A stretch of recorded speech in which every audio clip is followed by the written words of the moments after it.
Sheeran takes the handoff, moves inside. Nice gain for the Boots, and Sheeran almost gets 10 yards depending on where he gets the mark. And it looks like the ball's going to be marked at about the Syracuse 35.5-yard line. Great block by the center that time, Ron Wilson. Basically just fired straight out, turned his man to the inside, and Mike read right off his back, followed up through the hole. The last game against the Brooklyn Kings, too, Dan, the center, Ron Wilson, was not available because of some other commitments, and I think that was part of the problem that they had during that game. Well, they had Tim Saunders in there as well, and there was obvious a lot of miscommunication, a few drop snaps. What do you have, 8 or 9 turnovers, I think, and a lot of them through fumbles from the quarterback. Back in the eye, Chris Johnson split left, Jamie Straw split right, back to Sheeran. Deeks inside, comes outside. Thought he saw a hole, but stacked up very nicely by the Syracuse defenders. That was Kerry Lightcap, outside linebacker. He's listed as a wide receiver here. You never know. All these guys go everywhere. Basically, he read it all the way, strung it along the line of scrimmage, and brought Sheeran down. Good read by the linebacker. I thought when he first made that play that Mike might have kept going inside. It seemed like to be a little daylight there, but he went outside. Bootleggers, the officials now doing a measurement. We can see that it's third and less than a yard. This will probably just be a give to Roberson. Off tackle or something, just for a yard. May even be a keeper, who knows. I think it's very important that it's good that Mike Sheeran's got his hands on the ball coming back from his injury, but I think it's good that for the Bootleggers, for Domre Roberson to get a few carries in early too. Of course. It's always good for a player who's coming off an injury. Sheeran's been out for a while, has to get himself back in shape. You want to get in, and as a player, you want to get hit early. You don't want to go through and not get touched for a few plays and things. You're not into the game yet. Mike gets hit, tackled on the first play, and he's right into the game now.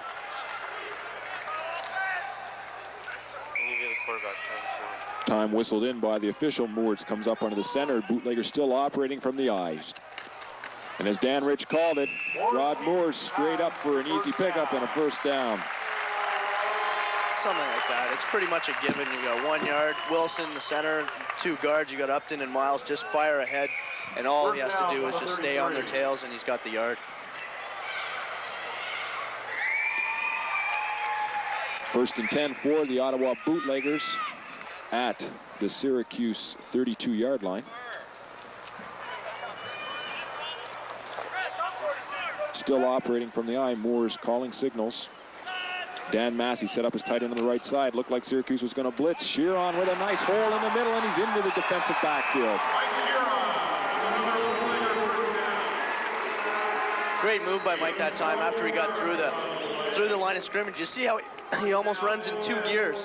He gets through the line of scrimmage and then opens it up again, and off he goes. Well, Mike Sheeran was on his way to a very good season in the home opener here against the Brooklyn Kings. He had a very good game, and then the team went down to Watertown, New York to play, and that's when Mike broke his leg, and so he's just coming back, but it looks so far, Dan, like he hasn't missed a beat. Watch this matchup here. You've got Mr. Everything for Syracuse, flag on the play. Mr. Everything for Syracuse, Cooper, playing against Straw head-to-head. And that now is number 76, Rob White, who, for the Syracuse Express, lined up as their nose tackle or their nose guard, and he just plowed into Ron Wilson, the center for the Bootleggers, and now they're discussing it, so we'll see what the referee decides. Wilson might have moved the ball when he went up to take his position. We have no score so far. 10 minutes and 15 seconds to go in the first quarter. Bootleggers, though, currently on a drive. Officials got everything ironed out. And as we just heard from our PA announcer, no flag. I questioned something like that because there was contact made there. The only thing I can think of is a misunderstanding by the referee as to what was happening. Wilson might have been just adjusting his stance, and the play hadn't been whistled in yet. Clock not starting. Hard to say. Bootleggers on about the 22-yard line. Another handoff to Sheeran, moves to the outside, cuts back inside for a couple, stacked up by the Syracuse defenders. Mike Sheeran, apparently the workhorse so far in the game, Dan. Definitely, it's 5th or 6th carry so far. Big tackle there by number 19, Paul Haley. He came from the backside, released all the way around on a blitz, and ended up catching Sheeran from behind. The rest of the corner, the halfback, and the outside linebacker strung it along the sidelines, the line of scrimmage, excuse me, pretty well. Mike really had nowhere to go. Bootleggers now down to the Syracuse 17-yard line. They're second down with about 6 to go. Still operating from the eye. Rod Morris hasn't thrown a pass yet.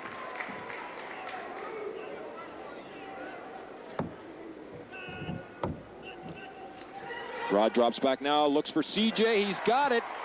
Nice catch that time. Chris Johnson, number 88, the wide receiver, took it at what looks to be about the 7-yard line. Dan, nice pattern right in front of the defender. I don't know if Moore's audibled off the line of scrimmage there or not, but when you see the cushion that the corner is giving CJ, really, just a quick hitter like that, 2 yards and look in, and you're definitely going to get 5 yards out of it. Well, I think what people don't realize is that Chris Johnson is an excellent receiver, and because Jamie Straw has gotten so much publicity because of his play so far, you know, that seems to be the major concern. But Chris Johnson is a very good receiver, and I would dare say of the teams we've seen so far that have come in here to play, Ottawa certainly has the best receiving core. Oh, I would think so. With Johnson and Straw, they run excellent routes that are comparable to some of the pros in the CFL.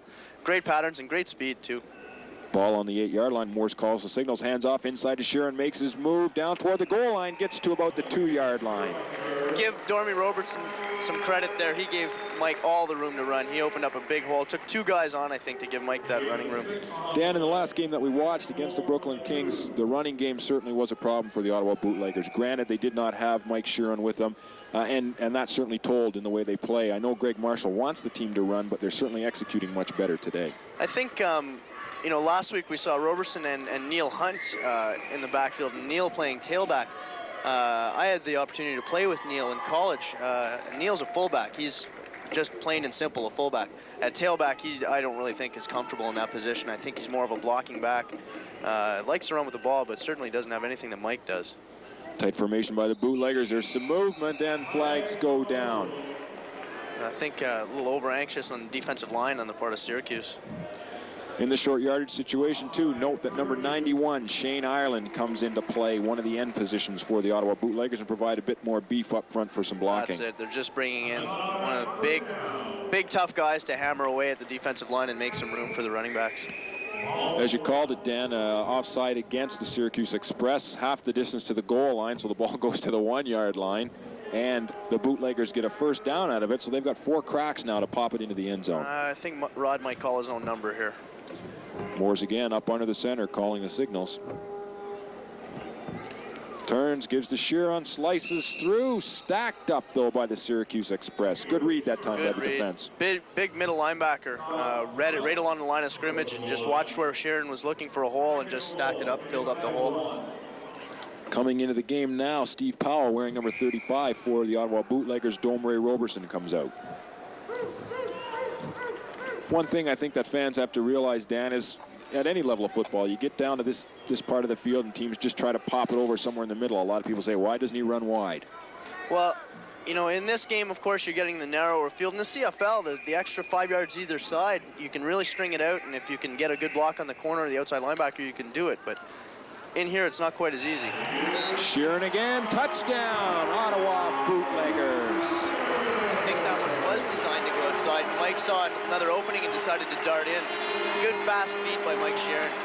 You certainly can tell that as he is approaching the line of scrimmage, he is looking for something to open up. And with the experience and the weight and the strength of the players that they can put on the offensive line, it's just a matter until some opening comes up and Mike can slice through. You look at a player like Mike Sheeran, you know, he's a strong guy. He's not overly big, but he's very fast, very physical, and he sees the whole field. He sees what's happening in front of him. If the hole that he's supposed to go through is not there, he can still get yards. Jamie Straw places it down, and Alan Willard puts the extra point through with 6 minutes and 21 seconds to go in the first quarter. The Ottawa Bootleggers have taken a 7-0 lead. Dan Rich, an excellent drive by the Bootleggers, 5 first downs in that drive, and they ate up a lot of time. 9 minutes on the clock. I mean, they owned Syracuse Express there. There wasn't any question. They worked their way all the way down the field, ran the ball considerably more. I think probably a 3-to-1 ratio. They only threw 2 passes, I think. Really a good drive, eating up the clock and not letting Syracuse get any momentum going at all. So the Bootleggers will prepare to kick off, and this is the sort of thing that the fans have come to know over the last few years, coming to watch the Ottawa Bootleggers play. Good football, well executed, long drives, and the Bootleggers coming away with the points. Again, number 50, Mike Budge will kick off for the Ottawa Bootleggers. And this has been a recent change, I'd say, within the last game or so, Dan. Alan Willard, really not that strong a leg. And Mike can get the ball down the field a little further. You know, give credit to Alan. He's very accurate in field goal situations and converts, of course. Mike Budge did a little bit of kicking when he played with the Sooners, and he's got a good leg. He gets the ball down in play, and let's, assuming that they can stop the run back, make sure that Bootleggers have good field position to defend against. Again, back to receive the kickoff for the Syracuse Express, wearing number 42, is going to be Mike Cooper. And the elusive number 2 for the Syracuse Express. Back with Mike Cooper, talking about their return that they're trying to set up right now. Well, you notice it in the middle. They've got number 44 tucked in the middle there, Mike Duncan. He's the fullback. He'll be the wedge, basically. They'll line up beside him, he'll guide it, and the return man will just get in right behind him and pick his hole. Now, you mentioned the wedge. To counteract the wedge, who or what do the Bootleggers do? What they'll probably do is get one of the quick guys, and one of the guys who likes contact, say Bino, number 9, he'll go down, he'll be the wedge buster. His job is to go down and smash his way through that wedge and make the guy have to choose a side. Budge kicks it off, bounces in front and over the head, in and through the end zone. Good bounce that time by Mike Budge. Ball that time, Dan, was not rotating sort of back to front. It was going, spinning sort of in a front somersault. He got the good bounce off the turf. Big Argo bounce. Basically, I mean, end over end knuckleball like that, and if you don't field it on the fly, then the bounce, it could go anywhere. Syracuse Express will start 1st and 10 at their own 20-yard line. Their second possession, Dan, they didn't show us much in their first. Been a penalty trouble, bit of miscommunication offensively. One short pass completion by Cooper, so we'll see what they can do this time. No, another thing that may be the cause of some of this miscommunication, these guys showed up about 40 minutes before game time, not even. Had maybe 15 minutes of warm-up time. I just don't think they're warmed up yet. Cooper tosses it out. They were looking for number 2, sort of almost on a hot pattern. Cooper, though, didn't take any kind of a drop at all there, Dan, and I think his experience or inexperience as a quarterback shows in this situation. Even when you're going to do that, you have to take a step or 2 back to clear that offensive line. It's pretty obvious right there. Steve McHugh, Ottawa's nose guard, basically blew the center straight back, and it almost ran over Cooper. Doesn't matter, though. Tim Yee, great cover man in man-to-man situations. He had the receiver covered all the way. 2nd and 10 for the Express from their 20. They set up in an I formation. Receiver split wide to each side. Flag on the play, and that pitch was almost intercepted and wrapped up by big number 97, Lance Thompson. I was going to say, Dan, he almost intercepted the pitch. What happened was Cooper turned the wrong way. I think it was pitch designed to go right. Everybody went left. He turned around and had to throw it back across his body for the pitch. Lance was having nothing to do with that. He just followed up and finished it off.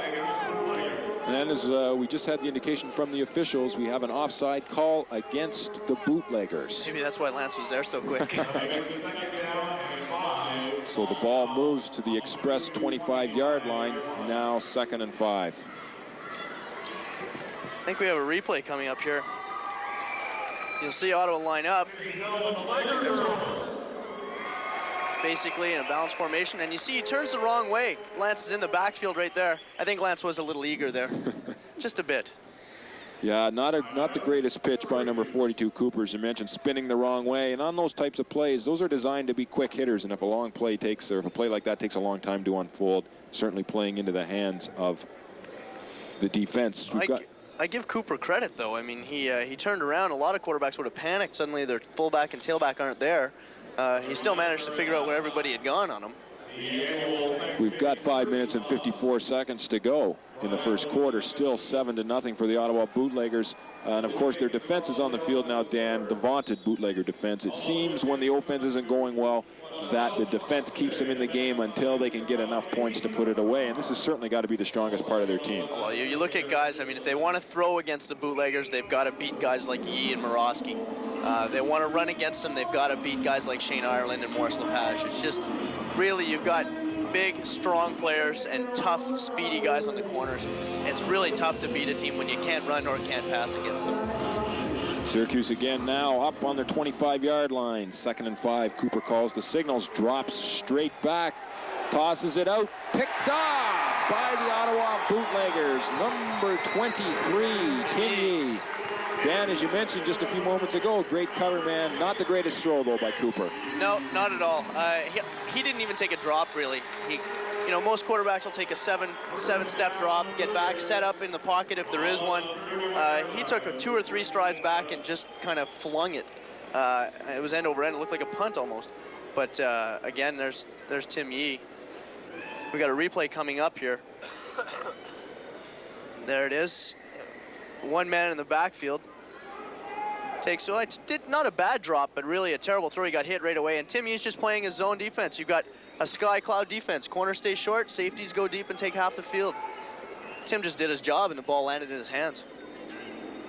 Moores is to call the signals. Roberson and Powell in the backfield. Split his 2 halfbacks. Rod drops straight back, scrambles into the opening, goes through the middle. Nice block by CJ, and Moores gets outside. Great block. Probably 5 yards more on that carry, just because of Chris Johnson sticking his face in there and making sure the corner can't turn Moores back inside.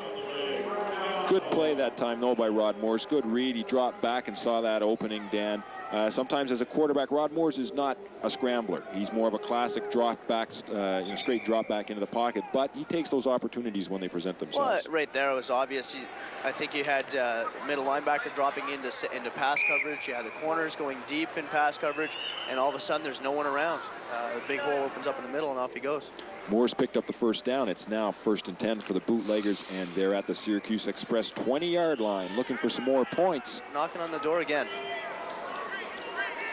Set up in the eye. Domre Roberson set up as the tailback. Straw split to the right. Chris Johnson split to the left. Quick pass to Straw. Nice move. Jamie gets outside and gets another first down. How many times can he keep doing this, Dan? It's what the guy does with the ball after he catches it. You know, if there's a bad throw and he has to go down and slide to catch it, you're wasting about 15 or 20 yards. If he can stay on his feet after he catches it, you're going to get 10 yards after again. 1st and goal from the 8 for the Ottawa Bootleggers. Jamie Straw made the catch. Dan did a quick pirouette or a spin to get away. There was 2 guys there for the Syracuse Express, but they couldn't wrap him up. Well, the corner tried. Cooper, Mr. Everything for Syracuse, broke down, had Straw on his sights, and then just got beat on the spin move.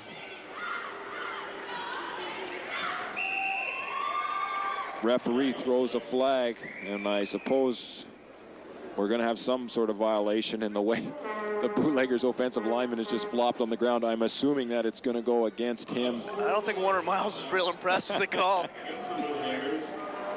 So that moves the ball back to about the 18-yard line. 1st and goal for the Ottawa Bootleggers. That might have been some guys mouthing off or something. You never know.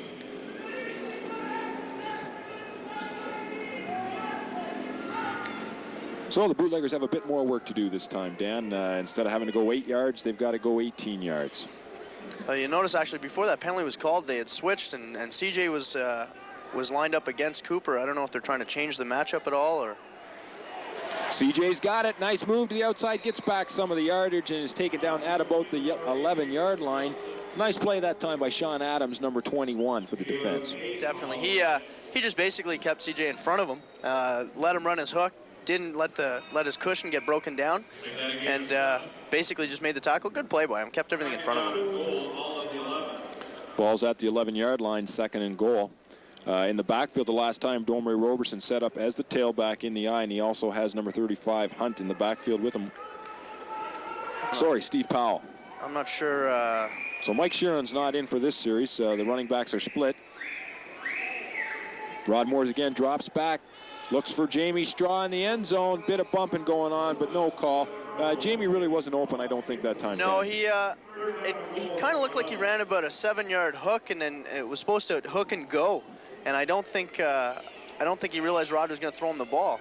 You see Sheeran back in, and Roberson comes out now.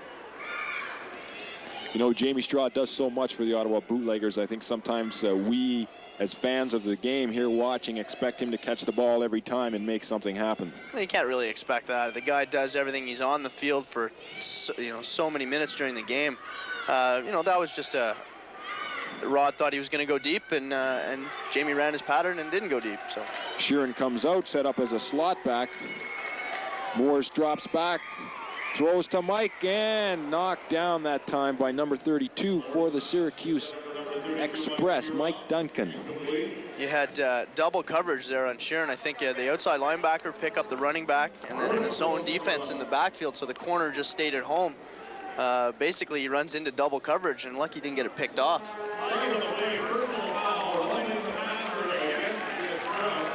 Somebody taking a free shot at Rod Morris. And on a call like that, a roughing the passer call, of course, that's going to make it a first down for the Bootleggers, as the ball is going to be set up at about the 6-yard line. That's really unfortunate for Syracuse. They had put together a little bit of a defensive stand here. They've been playing fairly well, and then a penalty like that really puts them in a hole. So the Bootleggers now get 4 cracks at it from the 6-yard line, and as you mentioned, Dan, really they should be attempting a field goal.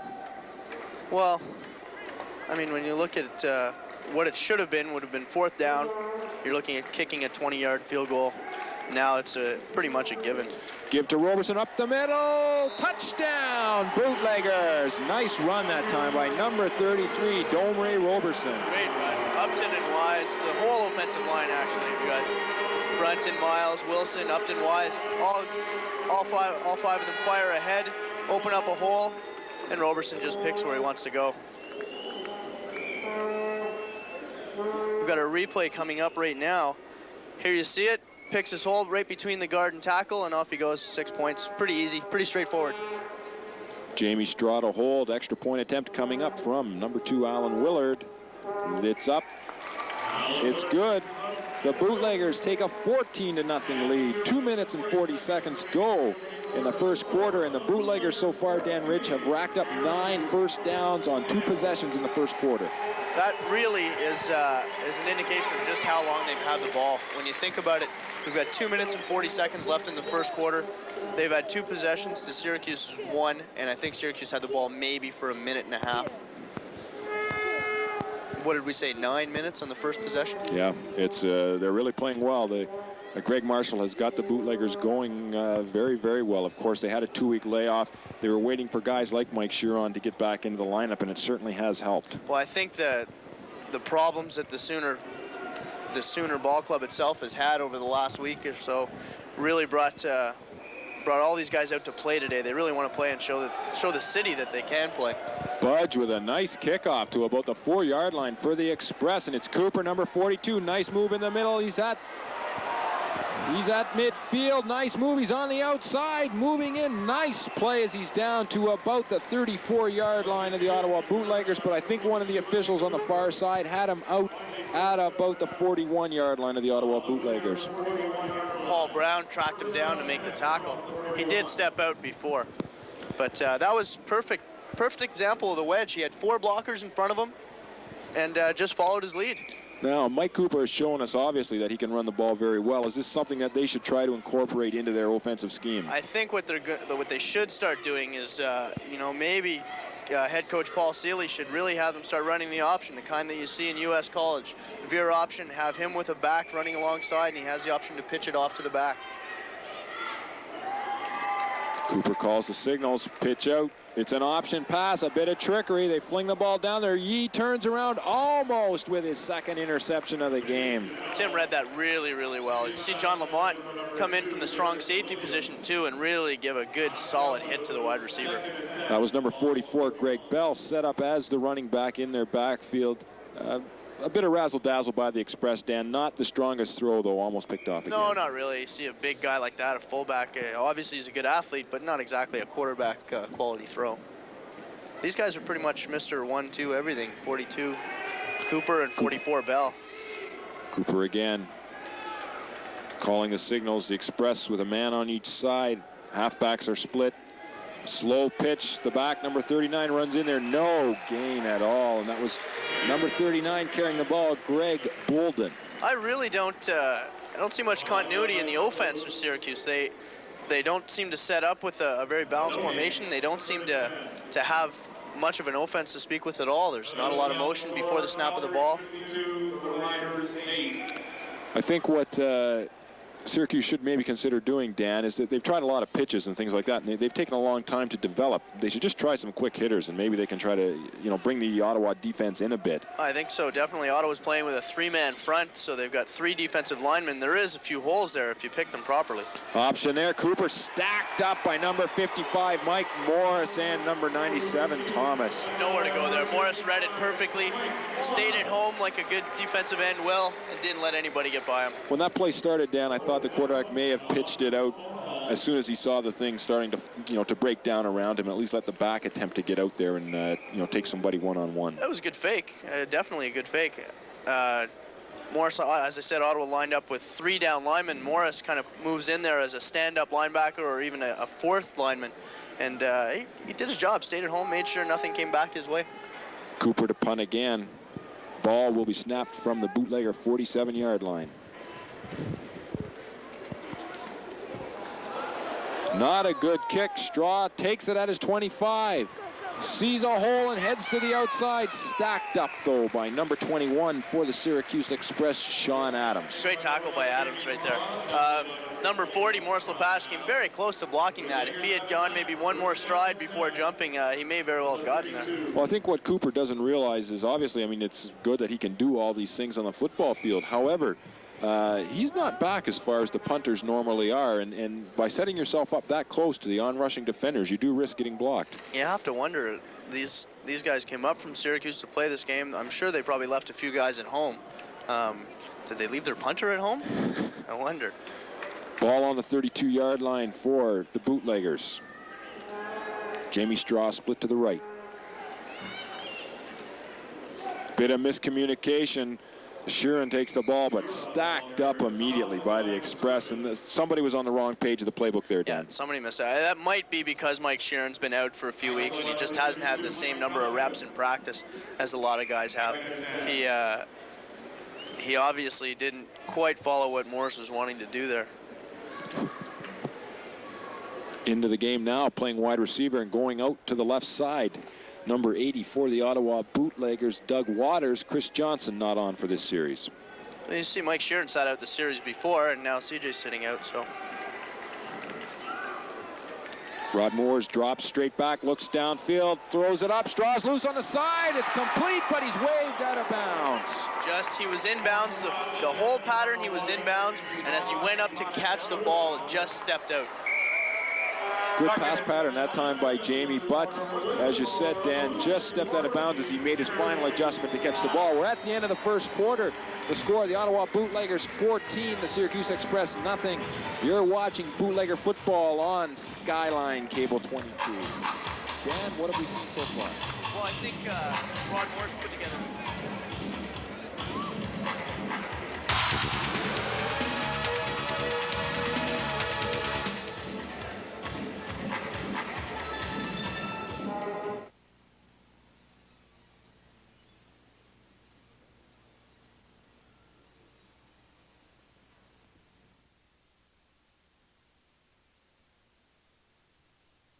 Welcome back to Lansdowne Park. We've just started the second quarter, and Dan Rich, Rod Moores may have tried to go to the well one too many times. Didn't throw the greatest pass for Jamie Straw, and number 42, Cooper, for the Express, picked it off. Cooper, Mr. Everything, again playing the corner, covered him man-to-man. We've got a replay on it. Basically, Straw just tries to run a post here.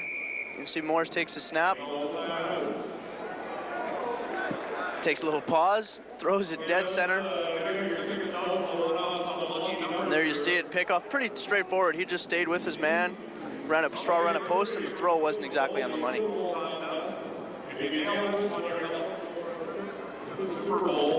Coach Greg Marshall has to be very pleased with what happened so far, Dan, and I'm sure if the game progresses as it has in the first quarter, everybody's going to see some action today for the Bootleggers. This is the type of day when you're up 14 points after the first quarter. If they put a few more points on the board, I think everybody will get a chance to play today. There's a lot of guys who don't usually see action. Last week with the game only 10-0, a lot of guys came out but didn't get to play. And I think if they can put a lot of points on the board in the second half, you'll see a lot of guys who won't usually see. Well, it's very important, too, for the guys that normally don't get to play, particularly at the so-called skill position. If McAvoy gets in a bit at quarterback and things like that.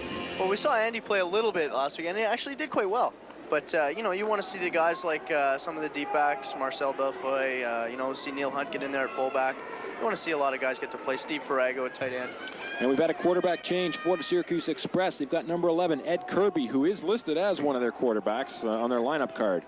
Kirby takes the snap, drops straight back. He's going to air it out, puts up a bit of a floater. Nice catch that time by the elusive number 2. Tim Yee looked like he was making his adjustment to the ball and got a bit disoriented. I think Tim had good coverage just running with them, and then as all corners will, they'll try and read the receiver's eyes, and I think Tim just got a wrong read off him. Tim came up limping, looked like he was wobbling a bit. They've got the training staff out there, and Tim may have had a bit of a knee injury. I think the receiver came down on his leg, actually, as he went up for it. Tim had him stride for stride, so there's certainly no big discrepancy in speed with their wide receivers and our corners, not at all. Well, not a bad pass that time by Kirby when he just coming in off the bench. Don't know why he wasn't in the first quarter, Dan. But if Syracuse can do a few more things like this, and as you mentioned earlier, get a flow, a pattern to what they're supposed to be doing offensively. You really have to build it seemed as if they, maybe because they weren't here early enough, but they didn't really have a game plan. They kind of came in here and ran whatever was on the first page of the playbook and just kept going. They've got to try and build a little bit of a game plan and keep it up. I think we're going to get to see here in a replay just how Tim did get hurt. Here you see a straight drop back. He lets it go. Not a bad pass. He goes up. And Tim, I don't know, maybe just when he turned to look for the ball, he might have twisted something. Because it looked as if Tim was going down just as the pass was arriving to the receiver. Give credit to number 2, the wide receiver. He went up and got that ball. He fought for it. Ball on the 19-yard line of the Bootleggers, and if Syracuse can put some points on the board right here, Dan, I think this will change the complexion of the game. I think so. You know, it's a 14-point lead. I would have to say that the next team that scores a major would pretty much put it away. Should Ottawa put another 7 points on the board, 21-0, you know, after a quarter and a bit, it's a pretty big lead. But if Syracuse can get 7 here, they may very well be right back in it. Well, I think it's important for them to score because, as we've seen, I mean, Cooper, number 42, is out there doing everything for him, but he's not a good punter.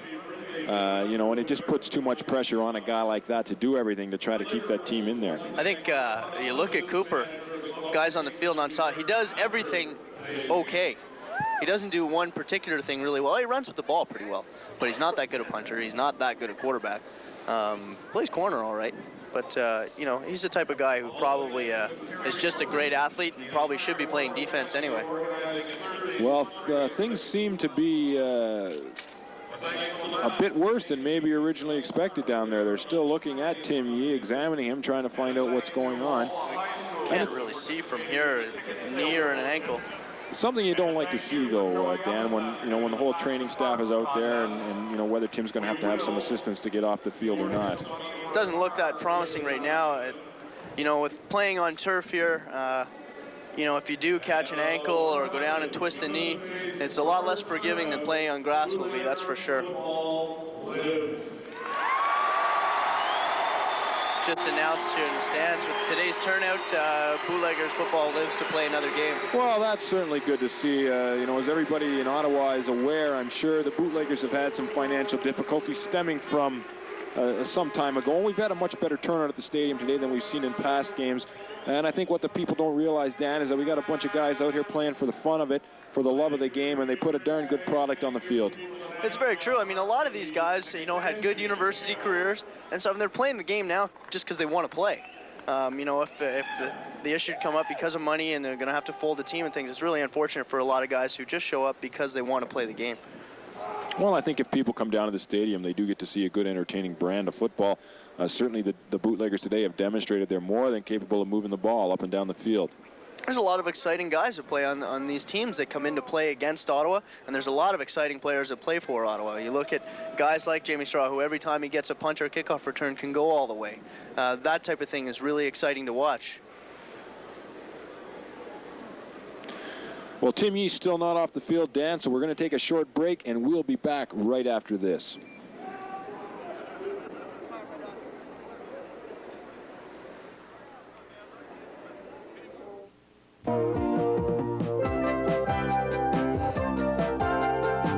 You're watching Skyline Cable 22, a programming service of Skyline Cablevision Limited. Regardez Skyline Câble 22, un service de programmation de Skyline Cablevision Limited.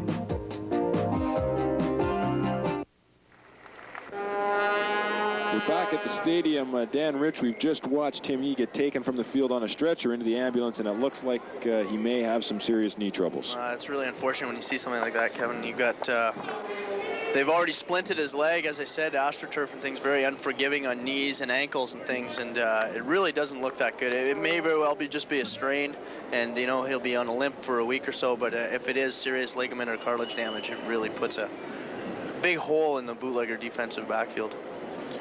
We've still got 14 minutes and 29 seconds to go in the second quarter. The Bootleggers up 14-0, dominating thus far. Syracuse Express on that last play with the pass reception made. Finally got their first down of the game so far. With the injury to Tim Yee, we've got number 21 Dwight Beckford coming in to fill his spot. Actually, once again, we don't lose anything in speed at all. Dwight's a good fast player and should be able to cover against the pass quite well. We'll have to see should Syracuse start running his way. We'll see if he can stack it up. Well, I think obviously that's something that Syracuse Express should try to do right away. You know, smart teams, I mean, they'll see what Beckford's like out there. Can he handle a run his way? Can he handle a pass his way? Every good offensive coordinator and head coach will try and exploit another team's weakness. And, you know, you've got a player who's cold. He's just come off the bench. He hasn't been in yet, hasn't been hit yet, so you want to go right at him. Kirby straight backs, lofts it up, turns it outside, and number 9 for the Syracuse Express, Jeff Green, just couldn't catch up with the pass. Green basically there ran, he faked to the post and tried to get Chris Morosky to turn his hips, and as soon as Chris turned his hips, he broke towards the corner. Good pattern. Unfortunately, the throw wasn't there. Bit of a timing route, I would think, and when Kirby let the ball go, as you said, the defender hadn't bitten on the pattern just yet, and when he turned it around, the receiver couldn't catch up with the pass. That's exactly it. You've got to, the wide receiver won't make his cut until the corner turns his hips and tries to go, and a good corner won't turn his hips. He won't give the wide receiver his hips, so there's really timings involved there. Second down and 10, ball on the Bootlegger 19-yard line. Syracuse Express set up in an I formation. Kirby hands off to the first back through, stacked up by the defenders. This is by far the best field position Syracuse has had all game. Hopefully they'll be able to get something going here. They coming up third down now. Pretty much a passing situation. They're going to have to go to one of their two wideouts, or maybe even just have a slot back run a hook right at the first down marker. Greg Bolden that time, number 39, the ball carrier. And I think it's important at this time, Dan, that Syracuse does get a touchdown here. I mean, 3 points is nice, but the way the Bootleggers have been moving the ball offensively, it just may not be enough. No, that's exactly it. I mean, if they don't score here or they just come away with 3 points, if Ottawa puts another 7 on the board, it may very well be all over. Bolden inside, stacked up by 4 or 5 Bootleggers. Mike Morris, Lance Thompson, also number 90 that time, Dave Weatherall. Dave Weatherall, the first in there, and just wrapped him up. He really had nowhere to go, and Dave just grabbed him and threw him to the ground. Syracuse trying to go with a bit of misdirection, having their flow go one way and having the back take the ball and come back in the other. Their fourth down and 10, and we saw number 88 for the Syracuse Express, Willie Jones, out kicking prior to the game, so it looks like Willie may be trying a field goal here, Dan. It's he was hitting them from about, well, actually only from about the 25 or 30 yard line, so he's dead on right now at the 25, so we'll see what he can do.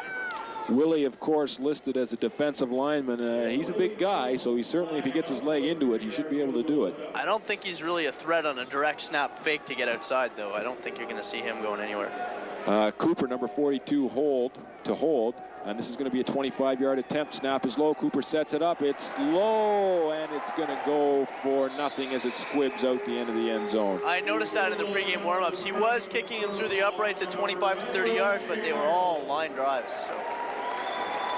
The Syracuse Express players discussing something with the officials. Irrespective of that, the Bootleggers are going to take over with 12 minutes and 9 seconds to go in the second quarter, and they are going to have a 1st and 10 at about their own 25-yard line. There you saw Cooper and Duncan discussing with the referee. I'm not quite sure what the problem was, but as I say, Ottawa, as you said, Kevin, Ottawa takes over on downs.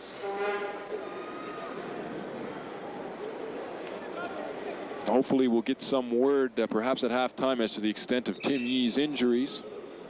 Chris Johnson still not back in the game. Dan, don't know if something happened to Chris on one of the series or not, but playing at the wide receiver on the right side, they still have number 80, Doug Waters. Looking down at the bootlegger bench, I don't really see Chris standing down there anywhere either. I'm not certain as to whether he was hurt. We certainly didn't see him go down or anything, so. The officials now over talking to the Syracuse coach, and he has most of his team over there with the exception of 3 players that he's left out on the field.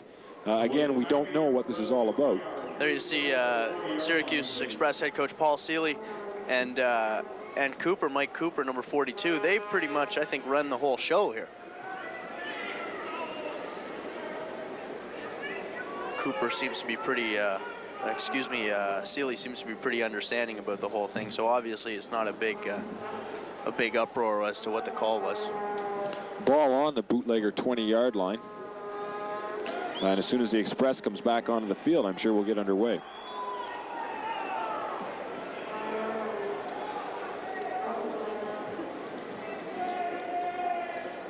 And then it looks like things are sorted out. They're coming back onto the field.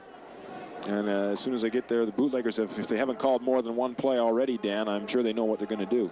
If I was the offensive coordinator right now, I would think maybe Bob Swan for the bootleggers would want to call 1 or 2 plays, probably 2 plays, give them to Rod Morrison, maybe go right to a hurry-up offense, try and catch them off guard, maybe go long to Jamie Straw, something like that. With long delays like this, you have the opportunity to do that. You can call a couple of plays and.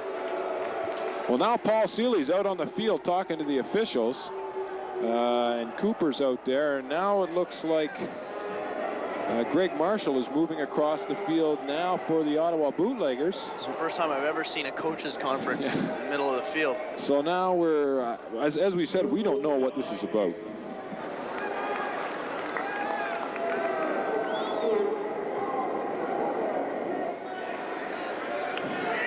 It's about, I just got a report actually, it's about the kicking tee. You'll notice actually in U.S. college now, they're no longer allowed to use a kicking tee for place kicking, aside from, of course, kickoffs.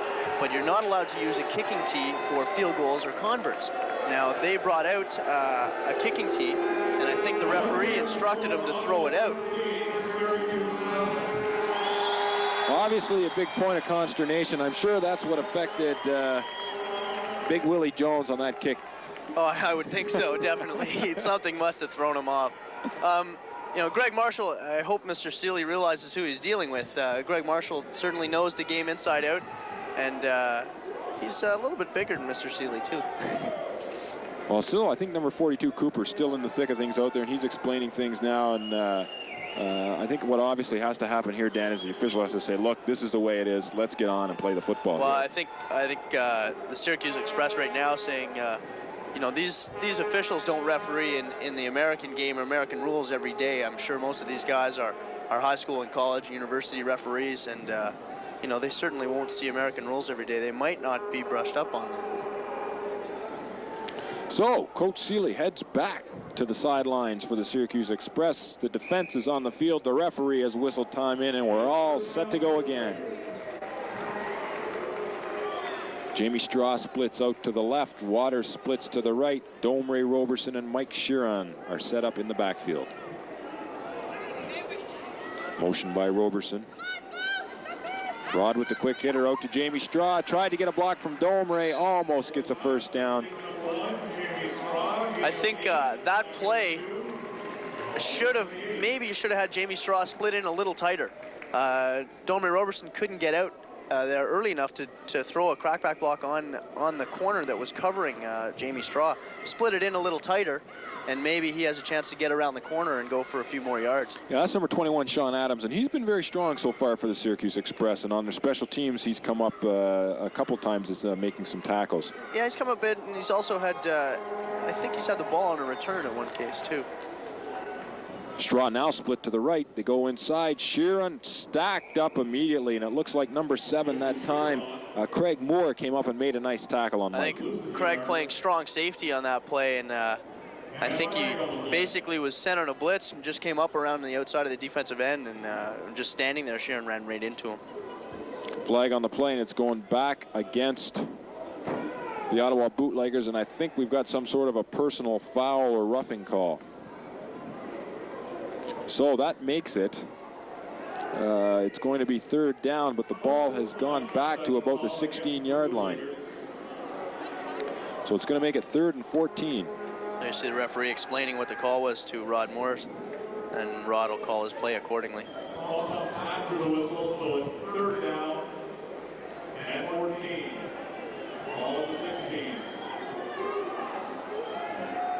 Mike Sheeran and Roberson still in the backfield. Jamie Straw split to the left. Doug Waters again to the right. Rod Moores takes it, drops straight back, looks out, throws a little flick to Domri Roberson, goes over his head.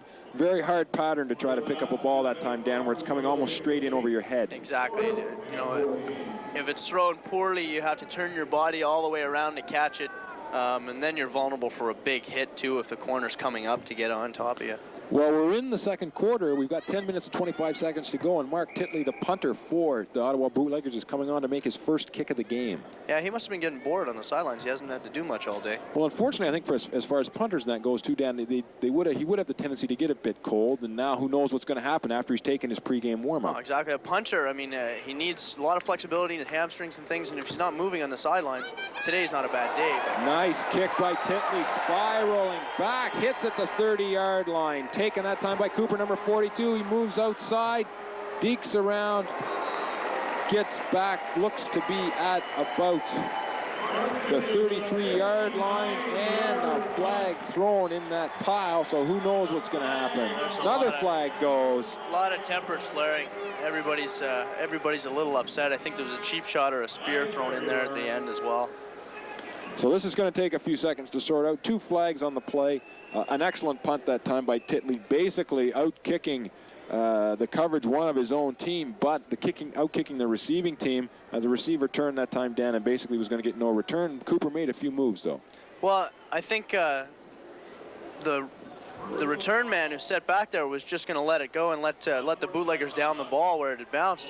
And Cooper decided he was going to take off from his position and go and field the ball. Great punt. I guess he proved us wrong being cold. Yeah, he sure did. No, that's predictable. What do we know? It was a personal foul on one side, unsportsmanlike conduct on the other, canceling each other out. First down for the Syracuse Express at their own, looks to be at about their own 32-yard line. Still lots of time to go in the second quarter. There you see Shane Ireland talking over with the referee, trying to sort everything out. Okay, we've got a replay coming up. Here's Rob LaFlamme about to make a hit here. He closes it up. And there we've got number 47, Ken Baird, makes a swing at it. I think he went at his head, tried to give him a little clothesline, and I think that was the objectionable conduct call. Ed Kirby comes up with the Syracuse offense.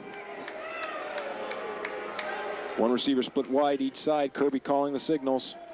They go inside, quick hitter to number 44, Greg Bell. And that's the sort of play I thought they should have been running from the beginning of the game, Dan. I think they should have as well. A 3-man front that the Bootleggers are in. Try and pick a hole, get some stunting on the offensive line, and maybe get a mismatch. 2 guys on 1 defensive lineman and try and open up some big holes. Gain of 4 on the play, so it'll be 2nd and 6 from the 36. And I mean, picking up 4 yards on your first down of your series is certainly that's what you want. Well, this is American football. It's 4-down football. 4 downs on a carry, and you'll be in the end zone pretty soon. Bolden and Bell in the backfield. Shane Ireland showing blitz for the Bootleggers. Kirby hands off again inside. Nice hard running that time again by number 44, Greg Bell, and he's very close to a first down. I think that time the Syracuse Express audibled off the line of scrimmage. Perhaps Kirby saw something from the line of scrimmage and thought he'd be able to run that same pattern again to the same degree of success, another 4 yards. Looks like they're calling for a measurement, so it's certainly going to be close. The ball currently resting on the 42-yard line of the Syracuse Express. And they look to be just inches short. This should be just a plain and simple QB keeper. Get them the first down, and they will have started a drive anyway. First real drive they've had going all game. Well, and if they get the first down, it'll only be their second of the game. You remember their first one was on the big pass where, unfortunately, Ottawa defender Tim Yee got hurt. Exactly.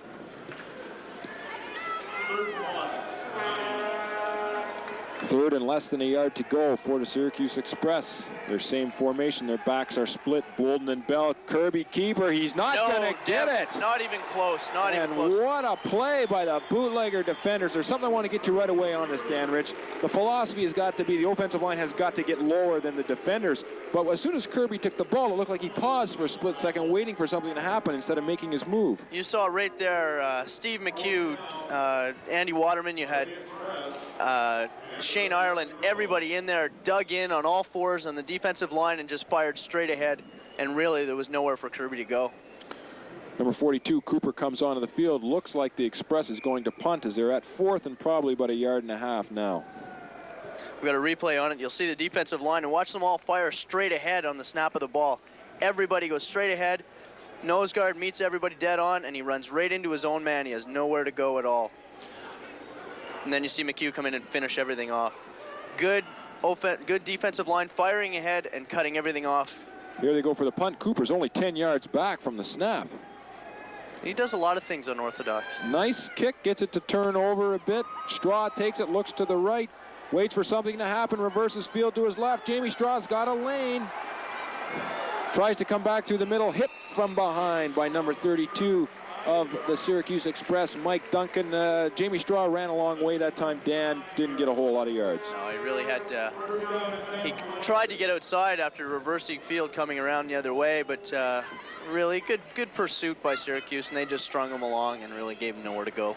We've got 7 minutes and 9 seconds to go in the second quarter. We've had a bit of a delay with the injury to Tim Yee, and then we had a questionable play on the use of the kicking tee, where the official had to explain things to Syracuse coach Paul Seeley and confer with Greg Marshall of the Bootleggers. So things have taken a bit of a while to get done here in the second quarter. It's the first time I've ever really seen a coach's conference right at center field. You don't see that too often. In the backfield, Steve Powell, number 35, and Mike Sheeran, number 32 for the Bootleggers. Moores again, straight back, quick throw. Straw's got it, drops it in. We've got a flag. And Jamie Straw doesn't do that too often, Dan. No, he doesn't, but there's a perfect case of a guy thinking of where he's going to go with the ball before he even catches it. As a receiver, you've got to make sure you've got the ball in your hands before you look anywhere. I think he was thinking about the hit coming up from the cornerback as well. Cooper's up there pretty tight on him. And I think the play's going against the Bootleggers in the vicinity of that flag where it was thrown down, I would guess holding. Usually that's the case when you find it in there. Offensive lineman got beat pretty quick perhaps, and didn't want his quarterback to get sacked, so he just hung on a little too long. Ball's at the 18-yard line, and it's first down and 20 for the Bootleggers. Moore's straight back, throws over the middle. Sheeran can't find the handle. That right there, I mean, very seldom will you see Mike Sheeran drop a pass like that. He is an excellent pass receiver as well as a runner, but I think that one kind of got thrown into his neutral zone. You know, do you catch it with your hands down? Do you catch it with your hands up? Moore's going with a hurry-up offense. Powell, the only man in the backfield. Sheeran sets up as a slot back to the right. Rod sets up, throws it out. Mike pulls it in, makes his move on the sidelines, and gets out to the 30-yard line. Not going to be enough for a first down, though. There, I think Mike redeemed himself. He caught that ball. It was thrown on a rope, dead on, and he made a good catch. Ball at the 30-yard line, third down and 8 for the Ottawa Bootleggers. And again, Moores has them up right away on the ball, not going with a huddle. I think Rod's going to call the play from the line of scrimmage here. It gives them a good chance to look over what defense, and it doesn't let the defense change what they played previously. Sheeran again set up in a slot to the right. We've got an official right now, I guess, voicing his opinion as to what's going on. Maybe there's a little bit too much chatting going on at the line of scrimmage. You got Warner Miles being as vocal as he always is. He really gets involved. Warner really likes to get involved. The arms are going, the jacks are all taped up, and he's every bit an offensive lineman. Moore steps up through the pocket, throws it over the middle. Straw can't make the hit, picked off blocked by number 42 Cooper, and he's on a move as he's across midfield. He's down to the 35 of the Bootleggers and steps out of bounds. Just slightly overthrown by Rod Morrison.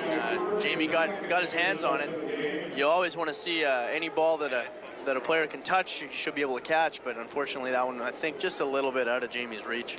Well, Rod Morris certainly fired that one. It was on a rope, and Jamie got his hands on it, but he couldn't pull it in.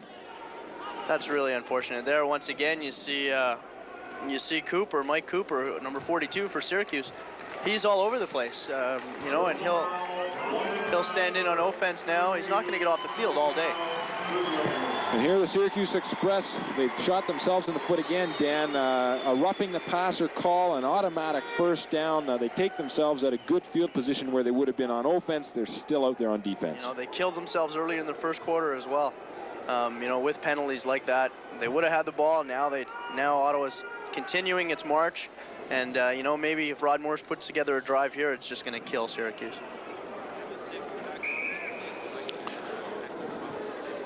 And we'll be back at Lansdowne Park for some more Bootlegger football right after this.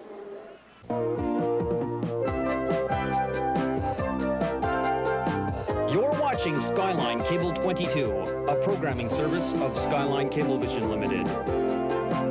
Vous regardez Skyline Câble 22, un service de programmation de Skyline Cablevision Limité.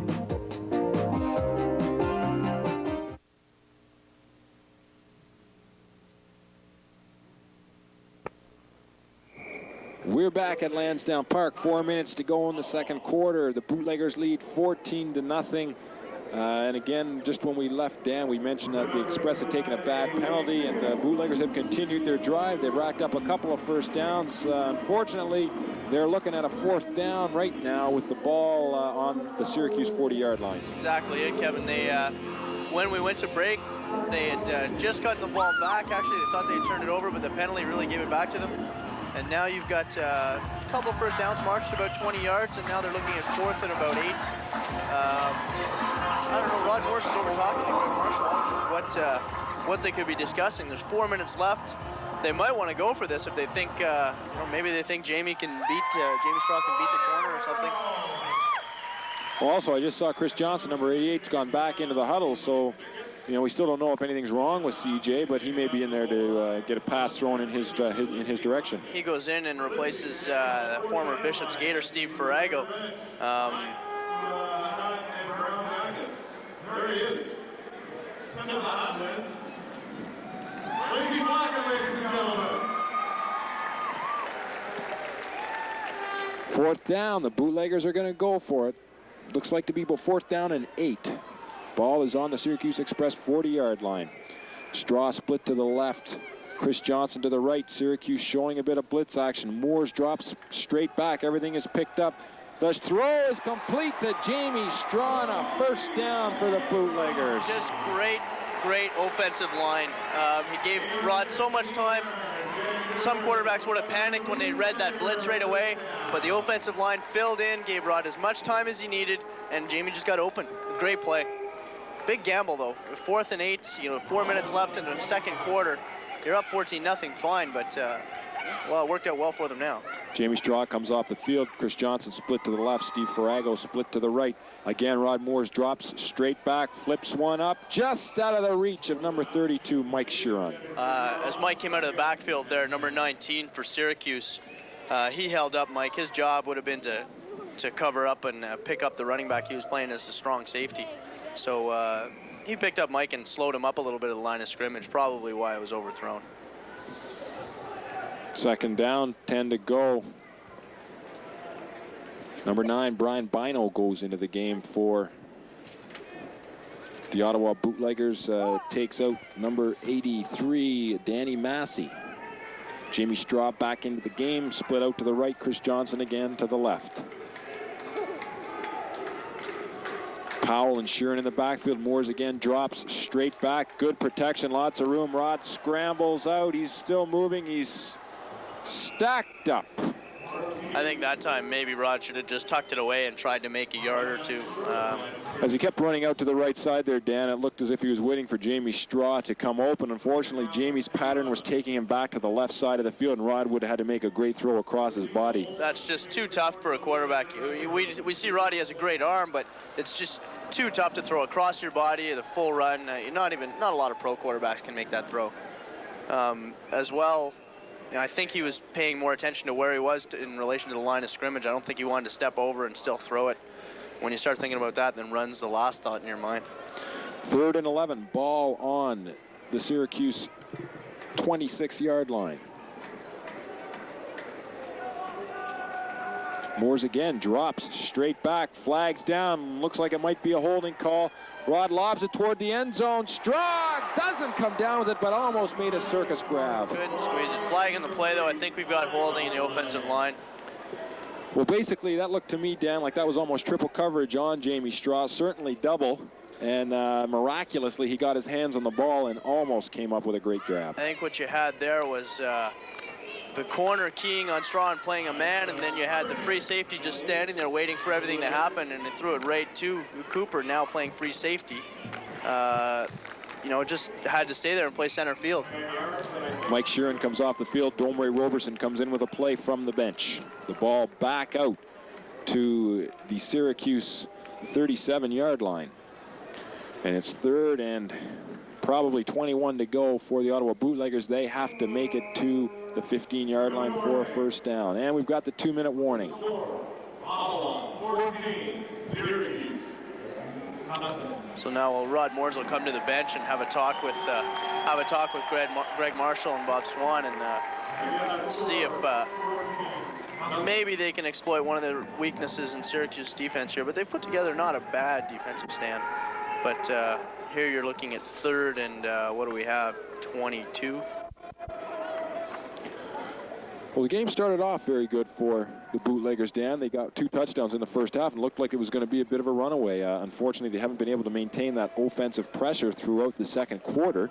And I think they need to come away with some points here. I think, Kevin, they've kind of stalled since about 2 minutes into the second quarter. They really haven't put much together. They've kind of been hovering between the 20-yard lines either. They haven't really got that close into scoring position, and a turnover that Rod threw a pick off earlier, and that really put a big stopper to the offense. He had it going for a while. I think if they can put this in the end zone in the next 2 minutes, maybe operate on a hurry-up offense, they might be able to get some momentum going again going into the second half. Perhaps the positive thing to take from this is now the Bootleggers are in a position, though, where they get the chance to work with their 2-minute offense. No, that's very true. I mean, I don't see if they do the right thing here and they're going to have to get a first down, though, at 3rd and 22 yards. But if they can put it together here, Syracuse certainly won't get the ball back. Powell set up as the lone setback in the backfield. Moores again drops straight back. The pocket collapses. Rod scrambles out, pulls it down, lobs it towards Straw in the end zone. Grab! What a catch by Jamie Straw, and he's outside, just inside the 1-yard line. What a catch. Just a beautiful grab. A flag on the play, and calling it back. Unfortunate. I thought I saw procedure wave there, but I'm not sure. We'll wait for the official to make his call, but what a grab by Jamie Straw. We got Jamie now complaining a little. I think he got some contact earlier running his pattern. Illegal forward pass. I think Rod was over the line of scrimmage when he threw it. Actually, that's pretty obvious. He threw it from about the 35 or 30. Well, coming out on the field now for the Ottawa Bootleggers, Alan Willard, number 2. And if he puts this one for a kick, this is going to go a long way, Dan. It's going to be about a 44-yard attempt. I think we're looking at even longer now. We're looking at about 47. 49-yard attempt. 49. Nope. It's up. Not going to have the distance.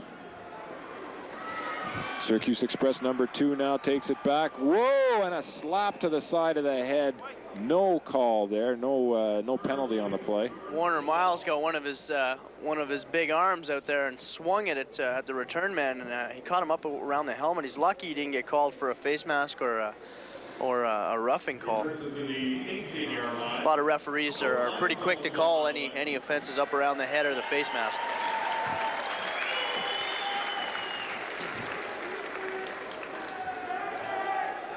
First and 10. Ball comes out to the 18-yard line for the Syracuse Express. They'll operate first and 10. 1 minute and 22 seconds to go in the first half. They trail by 14 points. You know, and maybe this is a chance for Syracuse to get their hurry-up offense going.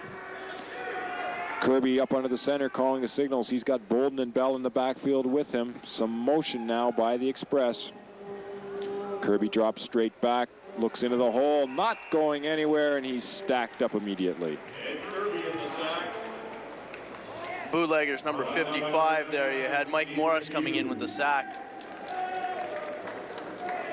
Looked like Ed Kirby wanted to throw the ball, Dan, but either the pattern broke down or the protection broke down, and he tried to scramble out, but the hole closed in a hurry. You saw before that play, before the snap took place, you had some motion in the backfield, and you had Ottawa's linebacker number 43 following along, Andrew Ferguson following the play along. That's pretty good indication that they're in a man-to-man coverage when you've got linebackers and deep backs following all the players.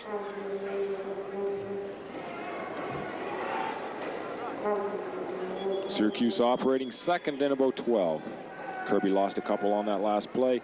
Short drop, knocked down, and that's going to be number 55 again. I think it was Mike Morris who came through and knocked that pass down. Morris got his hand in there. He was on a bit of a blitz. You see Kirby, when you look out at Syracuse offense, Kirby's not the tallest guy there. And with all those big offensive linemen, you know, it's tough to get the ball over top of them. Well, it seems to me that both Kirby and Cooper, when he was in quarterbacking, that they seem to be able to do things off the run a little better. I agree. And they've been just, you know, working mainly with the drop back in their passing scheme, and I think that's hurt them. You saw James Brunton there earlier on the bench. Seems to have gotten a poke in the eye or something. We'll have to wait and see when Ottawa's offense comes back out. Throw to number 2 on a sort of a little hitch screen, nothing doing. Picked up immediately by the Express. Dwight Beckford read that really well anyway as a corner. Came up to close down on him. Touch by number 21, Dwight Beckford. Fourth down and 12. Timeout, Bootleggers. And the Ottawa Bootleggers take a timeout with 22 seconds to go. It's fourth down for the Syracuse Express, and looks like they're going to have to punt the ball away. Definitely a punting situation. You got Jamie Straw who's going to stand back around center field. You know, he should be able to give Ottawa pretty good field position, but there's only going to be about 15 seconds left on the clock when it's out. There we are up in the booth. Dan Rich and myself almost caught in a compromising position there before that shot came up here.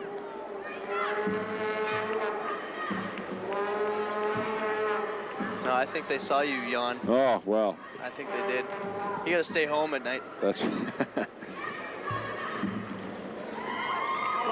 as we said, 22 seconds to go. Timeout here by the Bootleggers. The Express is going to have to punt. Number 42, Cooper, on for Syracuse to boot the ball away. Whatever happens from this, Dan, the Bootleggers are going to get some good field position to run off a couple of more plays. Straw takes it just at his own 46-yard line, makes a move to his left, and he is stacked up by a bunch of players from Syracuse, but the Bootleggers now will go on the attack from about their own 47-yard line. Number 41 that time for the Express, Phil Zickel, really laid a stick on Jamie Straw. So we've got 11 seconds left. I think this is the time when you put in some speed, guys, and try and get a long completion out of this. 11 seconds to go. Certainly, if they get one completion, they can call a timeout and get Willard on the field to try another field goal. Exactly. If they can get a completion down around the 30 or 35-yard line and let Allen come out and try and get some points out of it. But the guy's got to get out of bounds. Powell, the only setback in the backfield. He's in there to pass block. Moores drops straight back. We got a flag on the play. Moores flings it to the sideline. CJ's got it, gets out of bounds with 3 seconds to go. Rod Moores comes up and signals a timeout, but there's a flag on the far side of the field. That far out, the flag's over by the sidelines. The only thing I can think of is maybe the wide receiver in the corner had a bit of conflict. You've got Cooper and Straw who've been on each other all game. The only thing I can think of is maybe Cooper went and took a shot at Jamie Straw. Well, they're talking it over with Syracuse right now, so I think it may go against the Bootleggers. But we'll wait for the referee to make his signal. That's too bad, because that reception would have put them in field goal position. 3 seconds left on the clock. Illegal procedure against the Bootleggers. Legal procedure is the call right there. That's probably a little bit of slip by the wide receiver, or maybe the tight end, somebody lining up off the line of scrimmage. Timeout. Ottawa. Ottawa takes the final timeout. The ball is on their own 43-yard line. 3 seconds left to play. Dan, I don't think there's much doubt about what's got to happen here. Get some pass protection and let Rod throw it up, and maybe Jamie or CJ will come down with the ball. This is where you take all the fastest guys you've got, you pull out your tight end. There's no real need for a big, slow blocking tight end. You put in a speedy slot back, 2 fast wide receivers, and it's Hail Mary time. Sheeran splits out to the left. He's there with Johnson. Moores drops back, moves around a bit. The protection's breaking down. Rod basically just dumps it out where it's going to do no harm. That's the end of the quarter, and at the end of 2 quarters, the score, the Bootleggers 14, the Syracuse Express nothing. Dan, give us a quick summary of what we've seen so far. Basically, you saw Ottawa come out in the first quarter, really put together 2 good drives. They ate the whole first quarter just in their possessions alone. Time of possession probably about 12 to 3 in minutes. They really had a good offensive scheme of things, a good game plan. Obviously, Greg Marshall put a lot of thought into things, and Syracuse really couldn't get anything going. They've had the opportunity to score some points, but Ottawa's really come up big on defense. As we said, the score is 14-0, and we'll be back for the second half of action right after this.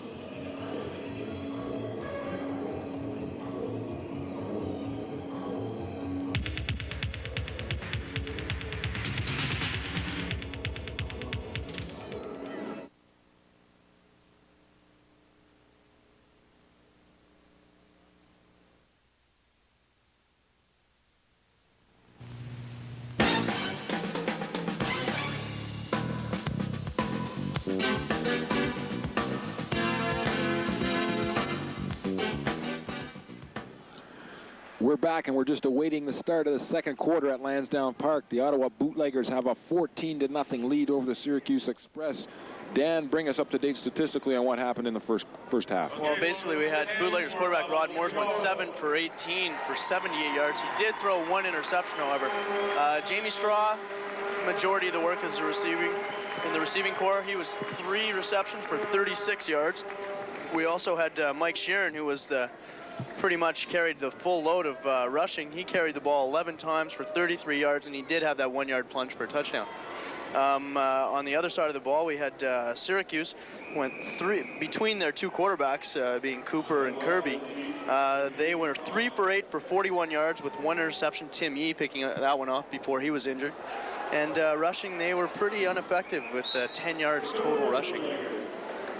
The Syracuse Express have just kicked off. Willie Jones that time, Dan, went with a flat ball kick, did not tee it up, kicked a squib, and as a matter of fact, the Bootleggers did fumble it, and the Express almost picked it up. You see, you don't see a flat ball kick very often. Some guys who are more straight-on kickers and things, they'll use it because they're going to get the big part of the ball, the wide part of the ball.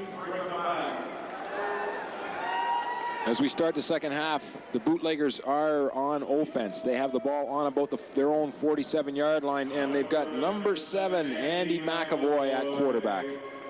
And this might be maybe to wake Rod up a little bit. He kind of died during the first half, and halfway through the second quarter really couldn't get much going. So maybe Andy can get the offense going for the Bootleggers. Quick hitter up the middle for Domre Roberson. Look to pick up 3 or 4. We'll call it 2nd and 7. Also in that first half, we had the Bootleggers with 12 first downs as opposed to Syracuse with 1. Not a really effective offense or entire first half for Syracuse at all.